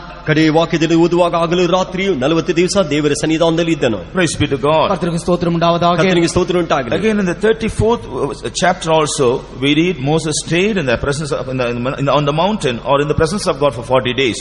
34ஆம் அதிகாரம் யாத்ரா 34ஆம் அதிகாரத்தில் மறுபடியும் அவனை வாசிக்கும் பொழுது அவன் மலையிலே தேவ சமூகத்திலே அவன் 40 நாள் மறுபடியும் அங்கே இருந்ததாக வாசிக்கிறோம். 34ನೇ ಅಧ್ಯಾಯದಲ್ಲಿ ಓದುವಾಗ ಪುನಃ ಅವನು ದೇವರ ಸನ್ನಿಧಾನದಲ್ಲಿ ಹಗಲು ರಾತ್ರಿ 40 ದಿವಸ அந்த ಬೆಟ್ಟದಲ್ಲಿ ಕಾಣಲ್ಪಟ್ಟನು. So when Moses stayed in the presence of God, what happened to him? தேவ சமூகத்திலே அவன் தங்கி இருந்த பொழுது என்ன சம்பவித்தது? ಅವನು ದೇವರ ಸನ್ನಿಧಾನದಲ್ಲಿ ಕಾದಿರುವಾಗ ಮೋಶೆಗೆ ಏನು ಸಂಭವಿಸಿತು? From verses from chapter 25 to 31, 25ஆம் அதிகாரம் முதல் 31ஆம் அதிகாரம் வரை நாம் வாசிப்போம் என்றால் 25ನೇ ಅಧ್ಯಾಯದಿಂದ 31ನೇ ಅಧ್ಯಾಯವರೆಗೂ ನೀವು ಓದುವುದಾದರೆ God revealed the pattern about the tabernacle on the top of the mountain. மலை உச்சியிலே கர்த்தர் மோசேக்கு ஆசரிப்பு கூடாரத்தினுடைய மாதிரியை கொடுத்தார் என்று வாசிக்கிறோம். ಬೆಟ್ಟದ ತುದಿಯಲ್ಲಿ ದೇವದರ್ಶನ ಗುಡಾರದ ಮಾದರಿಯನ್ನು ಮೋಶೆಗೆ ತೋರಿಸಿಕೊಟ್ಟು ನಿಮ್ಮದಾಗಿ ನೋಡುತ್ತೇವೆ. Praise be to God. கர்த்தருக்கு ஸ்தோத்திரம் உண்டாவதாக. ಕರ್ತನಿಗೆ ಸ್ತೋತ್ರ ಉಂಟಾಗಲಿ. And in the 34th chapter verse 1, 34ஆம் அதிகாரம் முதலாம் வசனத்திலே 34ನೇ ಅಧ್ಯಾಯ ಮೊದಲನೇ ವಾಕ್ಯದಲ್ಲಿ God told him to come to the top of the mountain in order to give him the laws again.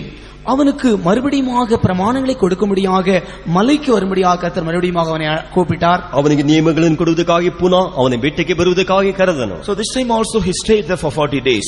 இந்த சமயத்திலும் கூட அவன் 40 நாள் தேவ சமூகத்திலே தங்கி இருந்தான். ಈ ಸಂದರ್ಭದಲ್ಲಿ ಅವನು 40 ದಿವಸ ದೇವರ ಸನ್ನಿಧಾನದಲ್ಲಿ ತಂಗಿದ್ದನು. Praise be to God. கர்த்தருக்கு ஸ்தோத்திரம் உண்டாவதாக. ಕರ್ತನಿಗೆ ಸ್ತೋತ್ರ ಉಂಟಾಗಲಿ. Chapter 34 and verse 28 we read that he stayed in the presence of God for 40 days and nights. 34ஆம் அதிகாரம் 20ஆம் வசனத்திலே 28ஆம் வசனத்திலே அவன் 40 நாள் இரவும் பகலும் அவன் தேவ சமூகத்திலே தங்கி இருந்தான் என்று வாசிக்கிறோம். 34ನೇ ಅಧ್ಯಾಯ 28ನೇ ವಚನದಲ್ಲಿ ಅವನು 40 ದಿವಸ ಹಗಲು ರಾತ್ರಿ ದೇವರ ಸನ್ನಿಧಾನದಲ್ಲಿ ನಿಂತಿದ್ದನು. So when Moses dwelt in the presence of God, அவன் மோசே தேவ சமூகத்திலே அவன் தங்கி இருந்த பொழுது ಅವನು ಮೋಶೆ ದೇವರ ಸನ್ನಿಧಾನದಲ್ಲಿ ತಂಗಿರುವಾಗ he received 2 important things from the Lord. அவன் கர்த்தரிடத்திலிருந்து 2 முக்கியமான காரியங்களை பெற்றுக்கொண்டான். ಅವನು ದೇವರ ಬಳಿಯಿಂದ 2 ಮುಖ್ಯವಾದ ಕಾರ್ಯಗಳನ್ನು ಹೊಂದಿಕೊಂಡನು. Pattern about the tabernacle ஆசரிப்பு கூடாரத்தினுடைய மாதிரி, ದೇವದರ್ಶನ ಗುಡಾರದ ಮಾದರಿ, and the laws of God. கர்த்தருடைய பிரமாணங்கள், ದೇವರ ಆಜ್ಞೆಗಳನ್ನು. Praise be to God. கர்த்தருக்கு ஸ்தோத்திரம் உண்டாவதாக. ಕರ್ತನಿಗೆ ಸ್ತೋತ್ರ ಉಂಟಾಗಲಿ. When we also learn to be in the presence of God like Moses, நாம் மோசேயை போல நாமும் கூட கர்த்தருடைய சமூகத்திலே இருக்க நாம் கற்றுக்கொள்ளும் பொழுது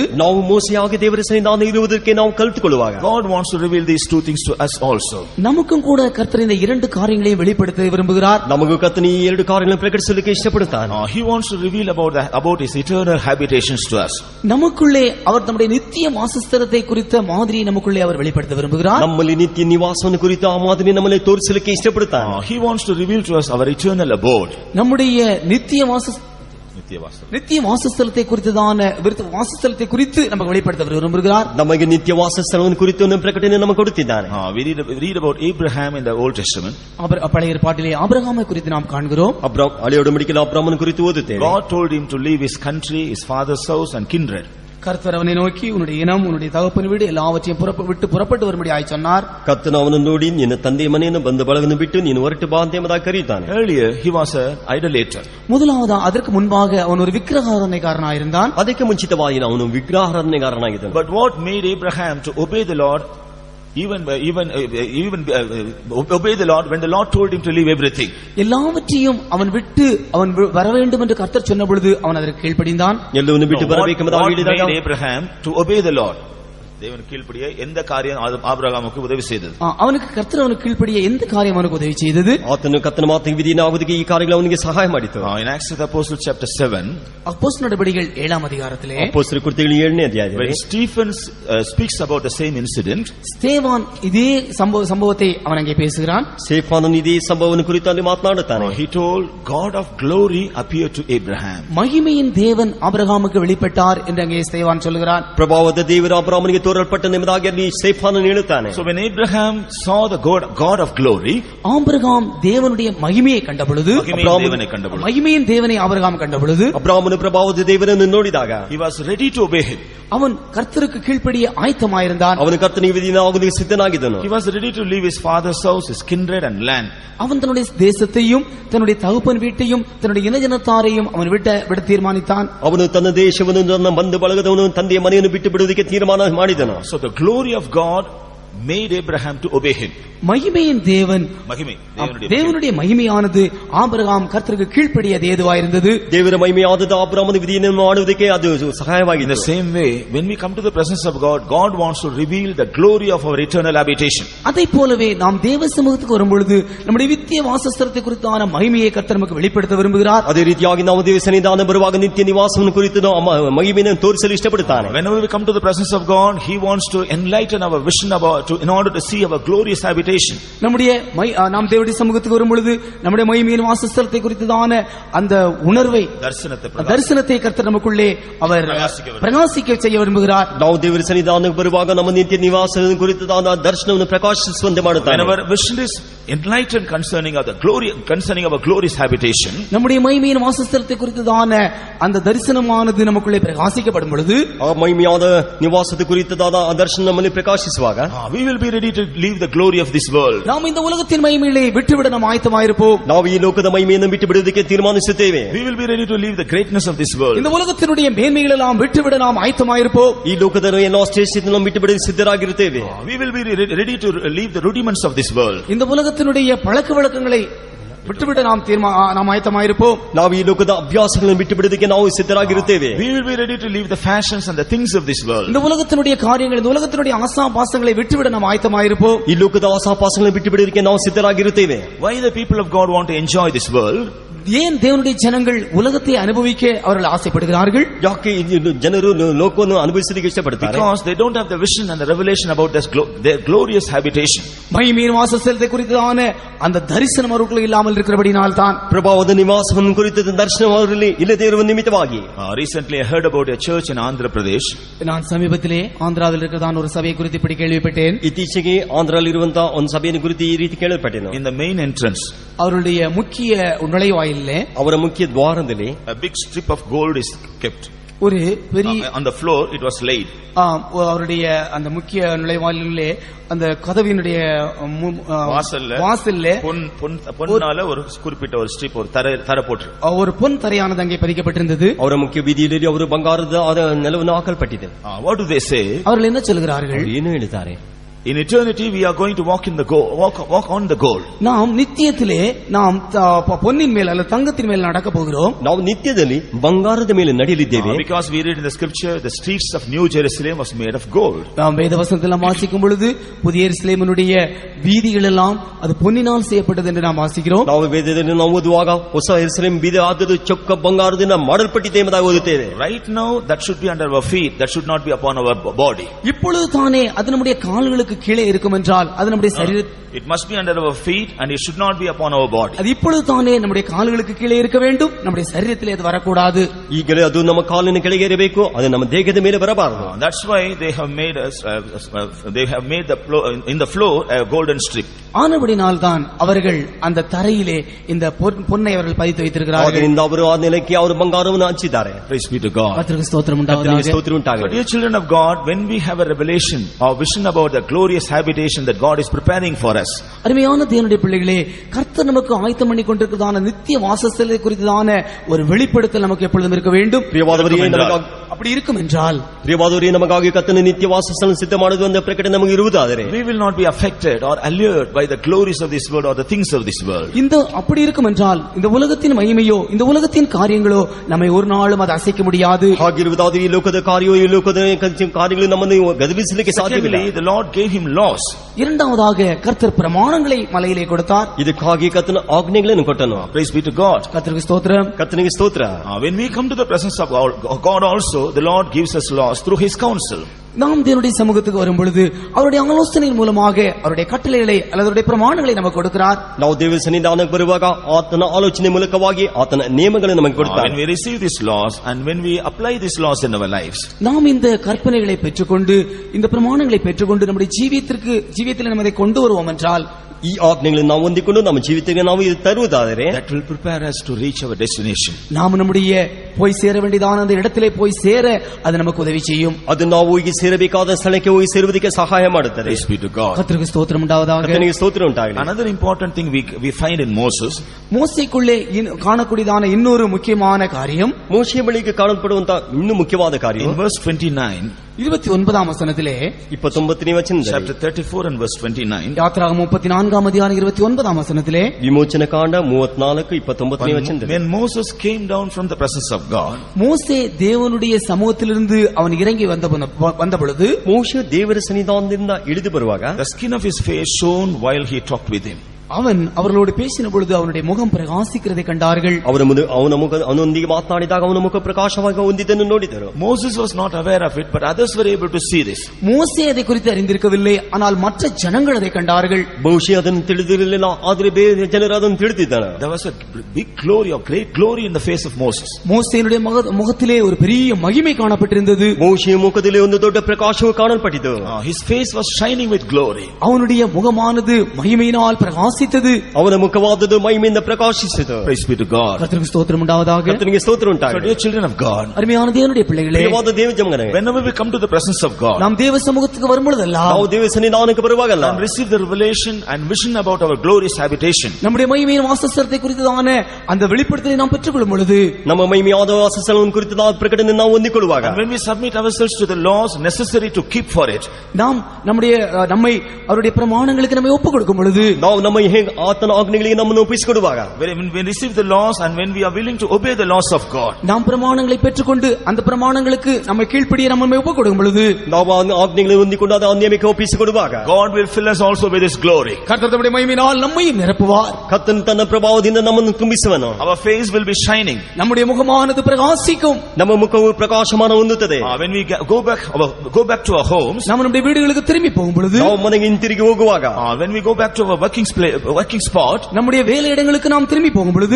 ನಾವು ಕೆಲಸ ಮಾಡುವಂತ ಸ್ಥಳಕ್ಕೆ ಹಿಂತಿರುಗಿ others ಹೋಗುವಾಗ will be able to see the glory in our face. நம்முடைய முகத்திலே நாம் நம்முடைய பிரகாச தேவ மகிமையை காணாவிட்டாலும் கூட ನಾವು ನಮ್ಮ ಮುಖದಲ್ಲಿ ಇರುವ ಪ್ರಕಾಶ ನೋಡದೆ ಹೋದರು others are able to see the glory in our face. மற்றவர்கள் நம்முடைய முகத்திலே அவர்கள் தேவனுடைய மகிமையை காண முடியும். ಬೇರೆಯವರು ನಮ್ಮ ಮುಖದಲ್ಲಿ ಇರುವಂತ ದೇವರ ಮಹಿಮೆಯನ್ನು ಕಾಣಲಿಕ್ಕೆ ಸಾಧ್ಯವಾಗುತ್ತದೆ. They will tell us, you are seen very happy, what happened to you? அவர்கள் சொல்லுவார்கள், நீ மிகவும் சந்தோஷமாயிருக்கிறாயே, உனக்கு என்ன நேரிட்டது? ಅವರು ಹೇಳುತ್ತಾರೆ, ನೀನು ಬಹಳವಾಗಿ ಸಂತೋಷವಾಗಿದೆಯಾ, ನಿನಗೆ ಏನು ಸಂಭವಿಸಿದೆ? புசித்து Others will be able to see the glory on our face. நம்முடைய முகத்திலே மற்றவர்கள் தேவ மகிமையை காண முடியும்.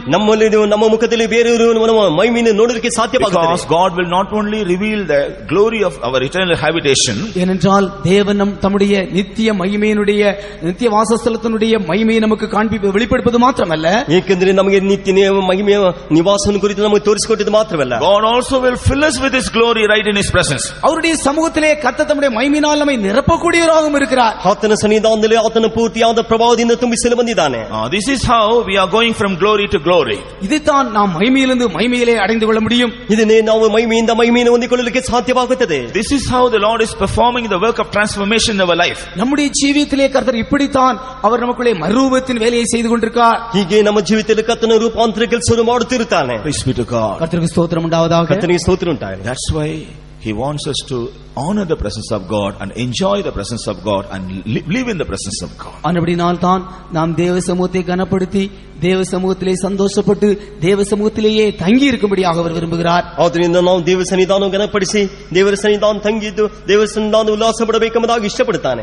When we come to the presence of God, நாம் தேவ சமூகத்திற்கு வரும் பொழுது ನಾವು ದೇವ ಸನ್ನಿಧಾನಕ್ಕೆ God will convict our faults, and when we repent for them, He will forgive our faults. கர்த்தர் நம்முடைய பாவங்களை நமக்கு உணர்த்தி கொடுக்கிறார். நாம் அதிலிருந்து மன்னிப்பை பெற்றுக் கொள்கிறோம். ನಾವು ನಮ್ಮ ಪಾಪಗಳನ್ನು ಆತನು ನಮಗೆ ಗ್ರಹಿಸಿಕೊಡುತ್ತಾನೆ, ಅದರಿಂದ ಕ್ಷಮಾಪಣೆಯನ್ನು ಹೊಂದಿಕೊಳ್ಳುತ್ತೇವೆ. When we come to the presence of God, நாம் தேவ சமூகத்துக்கு வரும் பொழுது ನಾವು ದೇವ ಸನ್ನಿಧಾನಕ್ಕೆ ಬರುವಾಗ we will be convicted of our faults, and when we begin to confess them, God will bless us as well as our household. கர்த்தர் நம்முடைய குற்றங்களை நமக்கு உணர்த்துகிறார். நாம் அவற்றை அறிக்கை செய்யும் பொழுது கர்த்தர் நமக்கு மன்னித்து அதன் மூலமாக நம்மை ஆசீர்வதிக்கிறார், நம்முடைய குடும்பத்தாரையும் ஆசீர்வதிக்கிறார். ನಾವು ದೇವರ ಸನ್ನಿಧಾನ ಬರುವಾಗ ನಮ್ಮ ಕುಂದುಕೊರತೆಗಳನ್ನು ಪ್ರಕಟಿಸಿಕೊಡುತ್ತಾನೆ, ಅದನ್ನು ನಾವು ಅರಿಕೆ ಮಾಡುವಾಗ ಅದನ್ನು ಕ್ಷಮಿಸಿ ನಮ್ಮನ್ನು ಆಶೀರ್ವದಿಸಿ ನಮ್ಮ ಕುಟುಂಬವನ್ನು ಆಶೀರ್ವದಿಸುತ್ತಾನೆ. In the presence of God, God wants to deliver us from all our griefs and sorrows. தேவ சமூகத்திலே கர்த்தர் நம்முடைய எல்லா துக்கங்களையும் நம்முடைய பாரங்களையும் நீக்கும்படியாக விரும்புகிறார். ದೇವರ ಸನ್ನಿಧಾನದಲ್ಲಿ ನಮ್ಮ ಎಲ್ಲಾ ದುಃಖಗಳನ್ನು ಭಾರಗಳನ್ನು ನೀಗಿಸಲು ಇಷ್ಟಪಡುತ್ತಾನೆ. He wants to hearken to our request, and He wants to grant our request at the right time. நாம் நம்முடைய விண்ணப்பங்களை தேவ சமூகத்திலே எடுக்கிறதான விண்ணப்பங்களை ஏற்ற சமயத்திலே தேவ சமூகத்தில் நமக்கு கொடுக்க அவர் விரும்புகிறார். ನಾವು ದೇವರ ಸನ್ನಿಧಾನ ಮಾಡುವಂತ ಬಿನ್ನಹವನ್ನು ತಕ್ಕ ಸಮಯದಲ್ಲಿ ಆತನು ಕೊಡುವುದಕ್ಕೆ ಇಷ್ಟಪಡುತ್ತಾನೆ. He wants to give us guidance in His presence and command His rest for us. தேவ சமூகத்திலே நமக்கு அவர் வழிகாட்டுதலை கொடுத்து அவர் நம்மை நடத்த விரும்புகிறார். ದೇವರ ಸನ್ನಿಧಾನದಲ್ಲಿ ನಮ್ಮ ಮಾರ್ಗವನ್ನು ತೋರಿಸಿ ಆತನ ದಾರಿ ನಡೆಸಲು ಇಷ್ಟಪಡುತ್ತಾನೆ. He wants to quicken us in the presence of God. தேவ சமூகத்தில் நம்மை அவர் உயிர்ப்பிக்க விரும்புகிறார். ದೇವರ ಸನ್ನಿಧಾನವನ್ನು ಉಜ್ಜೀವಿಸಲು ಇಷ್ಟಪಡುತ್ತಾನೆ. He wants to give us a revelation and vision about our eternal habitation. நம்முடைய நித்திய வாசஸ்தலத்தை குறித்ததான வெளிப்படுத்துதலை அவர் நமக்கு தரிசனத்தை கொடுக்க தேவ சமூகத்தில் விரும்புகிறார். ನಮ್ಮ ನಿತ್ಯ ನಿವಾಸವನ್ನು ಕುರಿತದಾದ ದರ್ಶನವನ್ನು ಪ್ರಕಟಣೆ ಆತನು ನಮಗೆ ಕೊಡಲು ಇಷ್ಟಪಡುತ್ತಾನೆ. He wants to give us the laws and commandments through His counsel, so that we may be prepared for that eternal habitation. நம்முடைய நித்திய வாசத்தில் நாம் பெற்றுக்கொள்ளும்படியாக அவருடைய சமூகத்திலே ஒரு ஆலோசனை நிமித்தமாக அவருடைய பிரமாணங்களை கட்டளைகளை அவர் நமக்கு கொடுக்க விரும்புகிறார். ಆತನ ನಿತ್ಯ ನಿವಾಸ ನಿಮಿತ್ತವಾಗಿ ಆತನ ಆಜ್ಞೆಗಳನ್ನು ಆಲೋಚನೆಯನ್ನು ದೇವರು ನಮಗೆ ದಯಪಾಲಿಸುತ್ತಾನೆ. And also He wants to fill us with His glory when we are able to receive it and yield ourselves to His counsel. அவருடைய ஆலோசனைக்கு நம்மை ஏற்றுக்கொண்டு அதற்கு நாம் ஒப்புக் கொடுக்கும் பொழுது அவருடைய சமூகத்திலே அவர் தம்முடைய மகிமையினால் நம்மை நிரப்பும்படியாக விரும்புகிறார். ಆತನ ಆಲೋಚನೆ ನಾವು ವಿಧಿರಾಗಿ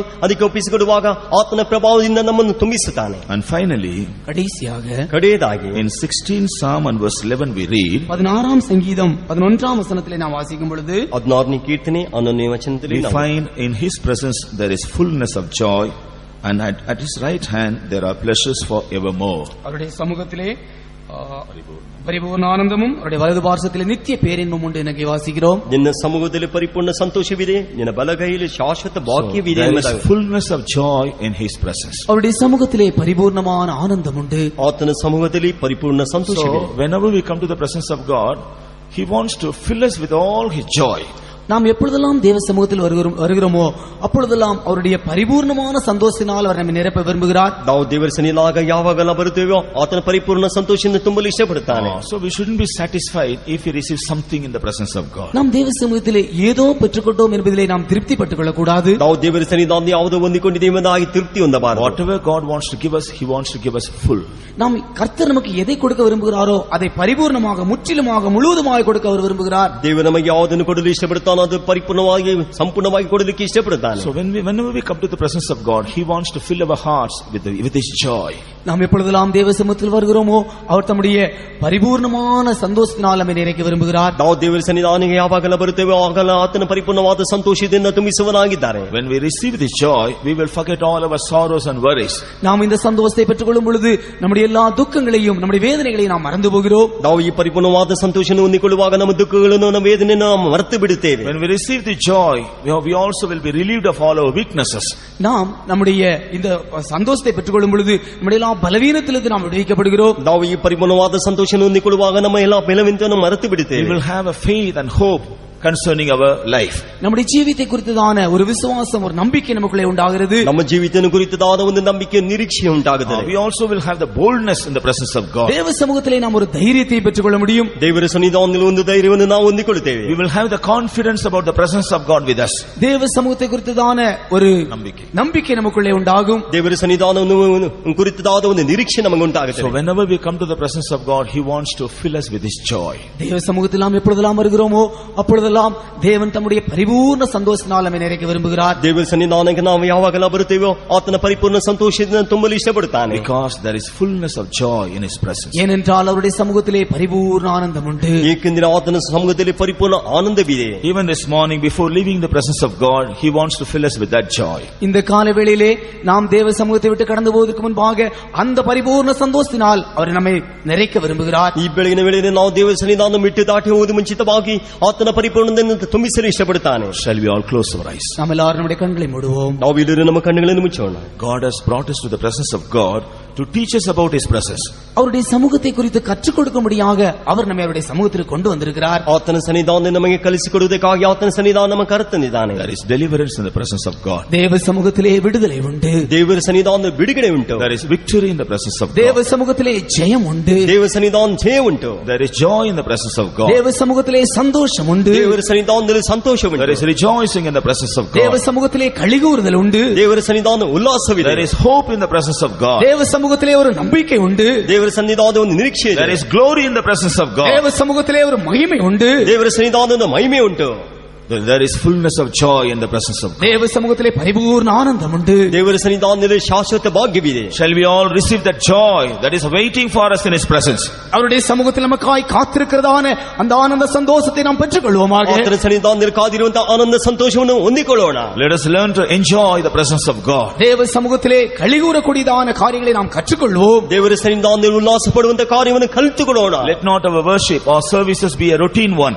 நம்முடைய ஆராதனையானது ஏதோ ஒரு வழக்கமான ஆராதனையாக இருக்க வேண்டாம். ನಮ್ಮ ಆರಾಧನೆಯಾದರೂ ಒಂದು ರೂಢಿಯಾದ ಆರಾಧನೆಯಾಗಿರಬಾರದು. Our God is a wonder working God. நம்முடைய தேவன் அற்புதங்களை செய்கிறதான தேவன். ನಮ್ಮ ದೇವರ ಅದ್ಭುತವನ್ನು ಮಾಡುವಂತ ದೇವರು. So whenever we come to Him, He wants to perform some miracles in our life. நாம் எப்பொழுதெல்லாம் அவருடைய சமூகத்துக்கு வருகிறோமோ அப்பொழுதெல்லாம் நமக்குள்ளே ஒரு அற்புதத்தை அவர் எதிர்பார்க்கிறார். ನಾವು ಆತನ ಸನ್ನಿಧಾನ ಬರುವಾಗ ಆತನ ನಮ್ಮಲ್ಲಿ ಒಂದು ಅದ್ಭುತವನ್ನು ಎದುರು ನೋಡ್ತಾನೆ. He wants to perform a miracle in our life. நம்முடைய ஜீவியத்திற்குள்ளே ஒரு அற்புதத்தை அவர் செய்யும்படியாக விரும்புகிறார். ನಮ್ಮ ಜೀವಿತವನ್ನು ಅದ್ಭುತವನ್ನು ಮಾಡಲಿಕ್ಕೆ ಇಷ್ಟಪಡುತ್ತಾನೆ. If you believe this morning, God will perform that miracle in your life. இந்த காலவேளையிலே நீங்கள் விசுவாசிப்பீர்கள் என்றால் உங்களுடைய ஜீவியத்திலே ஒரு அற்புதத்தை அவர் செய்ய போகிறார். ಈ ಬೆಳಗಿನ ವೇಳೆ ನೀನು ನಂಬುವುದಾದರೆ ನಿನ್ನ ಜೀವಿತದ ಒಂದು ಅದ್ಭುತವನ್ನು ಮಾಡಲಿದ್ದಾನೆ. How many of you want to enjoy the presence of God this morning? இந்த காலவேளையில் எத்தனை பேர் தேவ சமூகத்தை அனுபவிக்க விரும்புகிறீர்கள்? ಈ ಬೆಳಗಿನ ವೇಳೆಯಲ್ಲಿ ಎಷ್ಟು ಮಂದಿ ದೇವರ ಸನ್ನಿಧಾನದಲ್ಲಿ ಸಂತೋಷ ಪಡಲು ಇಷ್ಟಪಡುತ್ತೀರಾ? How many of you want to be delivered in the presence of God this morning? இந்த காலவேளையில் எத்தனை பேர் தேவ சமூகத்திலே விடுதலையை பெற்றுக்கொள்ள ಈ விரும்புகிறீர்கள்? ಬೆಳಗಿನ ವೇಳೆಯಲ್ಲಿ ಎಷ್ಟು ಜನ ನೀನು ದೇವರ ಸನ್ನಿಧಾನ ಬಿಡುಗಡೆ ಹೊಂದಿಕೊಳ್ಳಲಿದ್ದೀರಾ? How many of you want to receive victory in the presence of God? தேவ சமூகத்தில் எத்தனை பேர்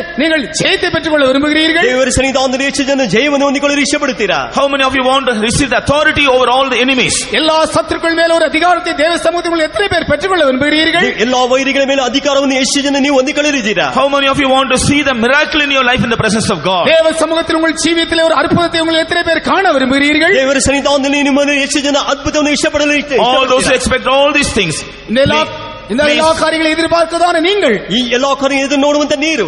Please be on your knees for a while. கொஞ்ச நேரம் நீங்கள் எல்லாரும் முழங்கால் படியிடுங்கள். ಸ್ವಲ್ಪ ಹೊತ್ತು ಎಲ್ಲರೂ ಮೊಳಕಾಲು ನಿಲ್ಲಿರಿ. The Lord is in our midst to fill us with His presence. அவருடைய சமூகத்தினால் நினைப்பும்படியாக நம்முடைய தேவன் நம்முடைய மத்தியிலே இருக்கிறார். ಆತನ ಸಮೂಹದಿಂದ ನಮ್ಮನ್ನು ತುಂಬಿಸಿದಕ್ಕಾಗಿ ನಮ್ಮ ದೇವರು ನಮ್ಮ ಮಧ್ಯದಲ್ಲಿದ್ದಾನೆ. The Lord is in our midst to make us rejoice in His presence. அவருடைய சமூகத்திலே நாம் களிகூறும்படியாக அவர் நம்மை பார்த்து விரும்புகிறார். ಆತನ ಸನ್ನಿಧಾನದಲ್ಲಿ ಉಲ್ಲಾಸ ಪಡುವುದಕ್ಕಾಗಿ ದೇವರು ಕಾದುಕೊಂಡಿದ್ದಾನೆ. Our Lord is in our midst to deliver us in His presence. அவருடைய சமூகத்திலே நம்மை விடுவிக்கும்படியாக நம்முடைய தேவன் நம்முடைய மத்தியில் இருக்கிறார். ಆತನ ಸನ್ನಿಧಾನವನ್ನು ಬಿಡಿಸುವುದಕ್ಕಾಗಿ ನಮ್ಮ ದೇವರು ನಮ್ಮ ಮಧ್ಯದಲ್ಲಿದ್ದಾನೆ. Our Lord is in our midst to remove all sorrows from our hearts. நம்முடைய எல்லா இருதயங்களில் இருக்கிறதான துக்கங்களை நீக்கும்படியாக நம்முடைய தேவன் நம்முடைய மத்தியில் இருக்கிறார். ನಮ್ಮ ಎಲ್ಲಾ ಹೃದಯದಲ್ಲಿರುವಂತಹ ದುಃಖಗಳನ್ನು ಬದಲಾಯಿಸಲು ದೇವರು ನಮ್ಮ ಮಧ್ಯದಲ್ಲಿದ್ದಾನೆ. Our Lord is in our midst to enlighten our vision. நம்முடைய தரிசனங்களை பிரகாசிக்க பண்ணும்படியாக நம்முடைய தேவனுடைய மத்தியில் இருக்கிறார். ನಮ್ಮ ದರ್ಶನವನ್ನು ಪ್ರಕಾಶಿಸುವುದಕ್ಕಾಗಿ ನಮ್ಮ ದೇವರು ನಮ್ಮ ಮಧ್ಯದಲ್ಲಿದ್ದಾನೆ. Come on, let us open our hearts in the presence of God. தேவ சமூகத்தில் நம்முடைய இருதயங்களை திறப்போமாக. ದೇವರ ಸನ್ನಿಧಾನ ನಮ್ಮ ಹೃದಯವನ್ನು ತೆಗೆಯೋಣ. Let us ask the Lord to fill us with His presence. அவருடைய சமூகத்தால் நிரப்பும்படியாக தேவனிடத்தில் நாம் கேட்போமாக. ಆತನ ಸಮೂಹದಿಂದ ನಮ್ಮ ತುಂಬುವುದಕ್ಕಾಗಿ ದೇವರ ಬಳಿಗೆ ಬೇಡಿಕೊಳ್ಳೋಣ. Let us open our mouth and ask the Lord to fill us with His presence. அவருடைய சமூகத்தால் நாம் நிரப்பும்படியாக நம்முடைய வாய்களை திறந்து தேவனோடு கேட்போமாக.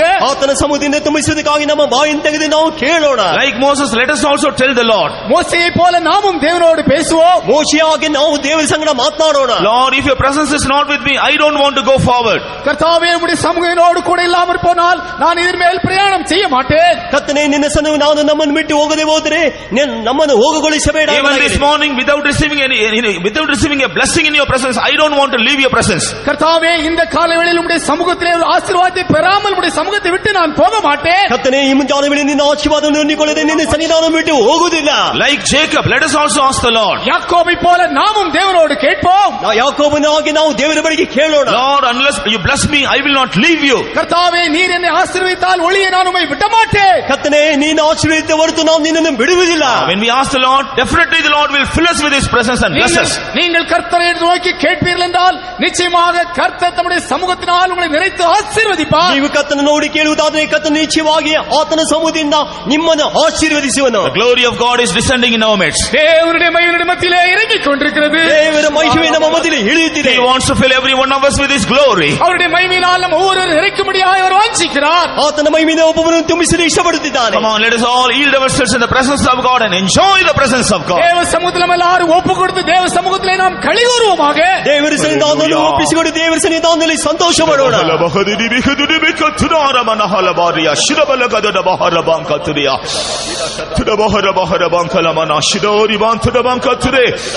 Ribori ankalamana shidbe katıda bahala bankatıda bahara bantriye.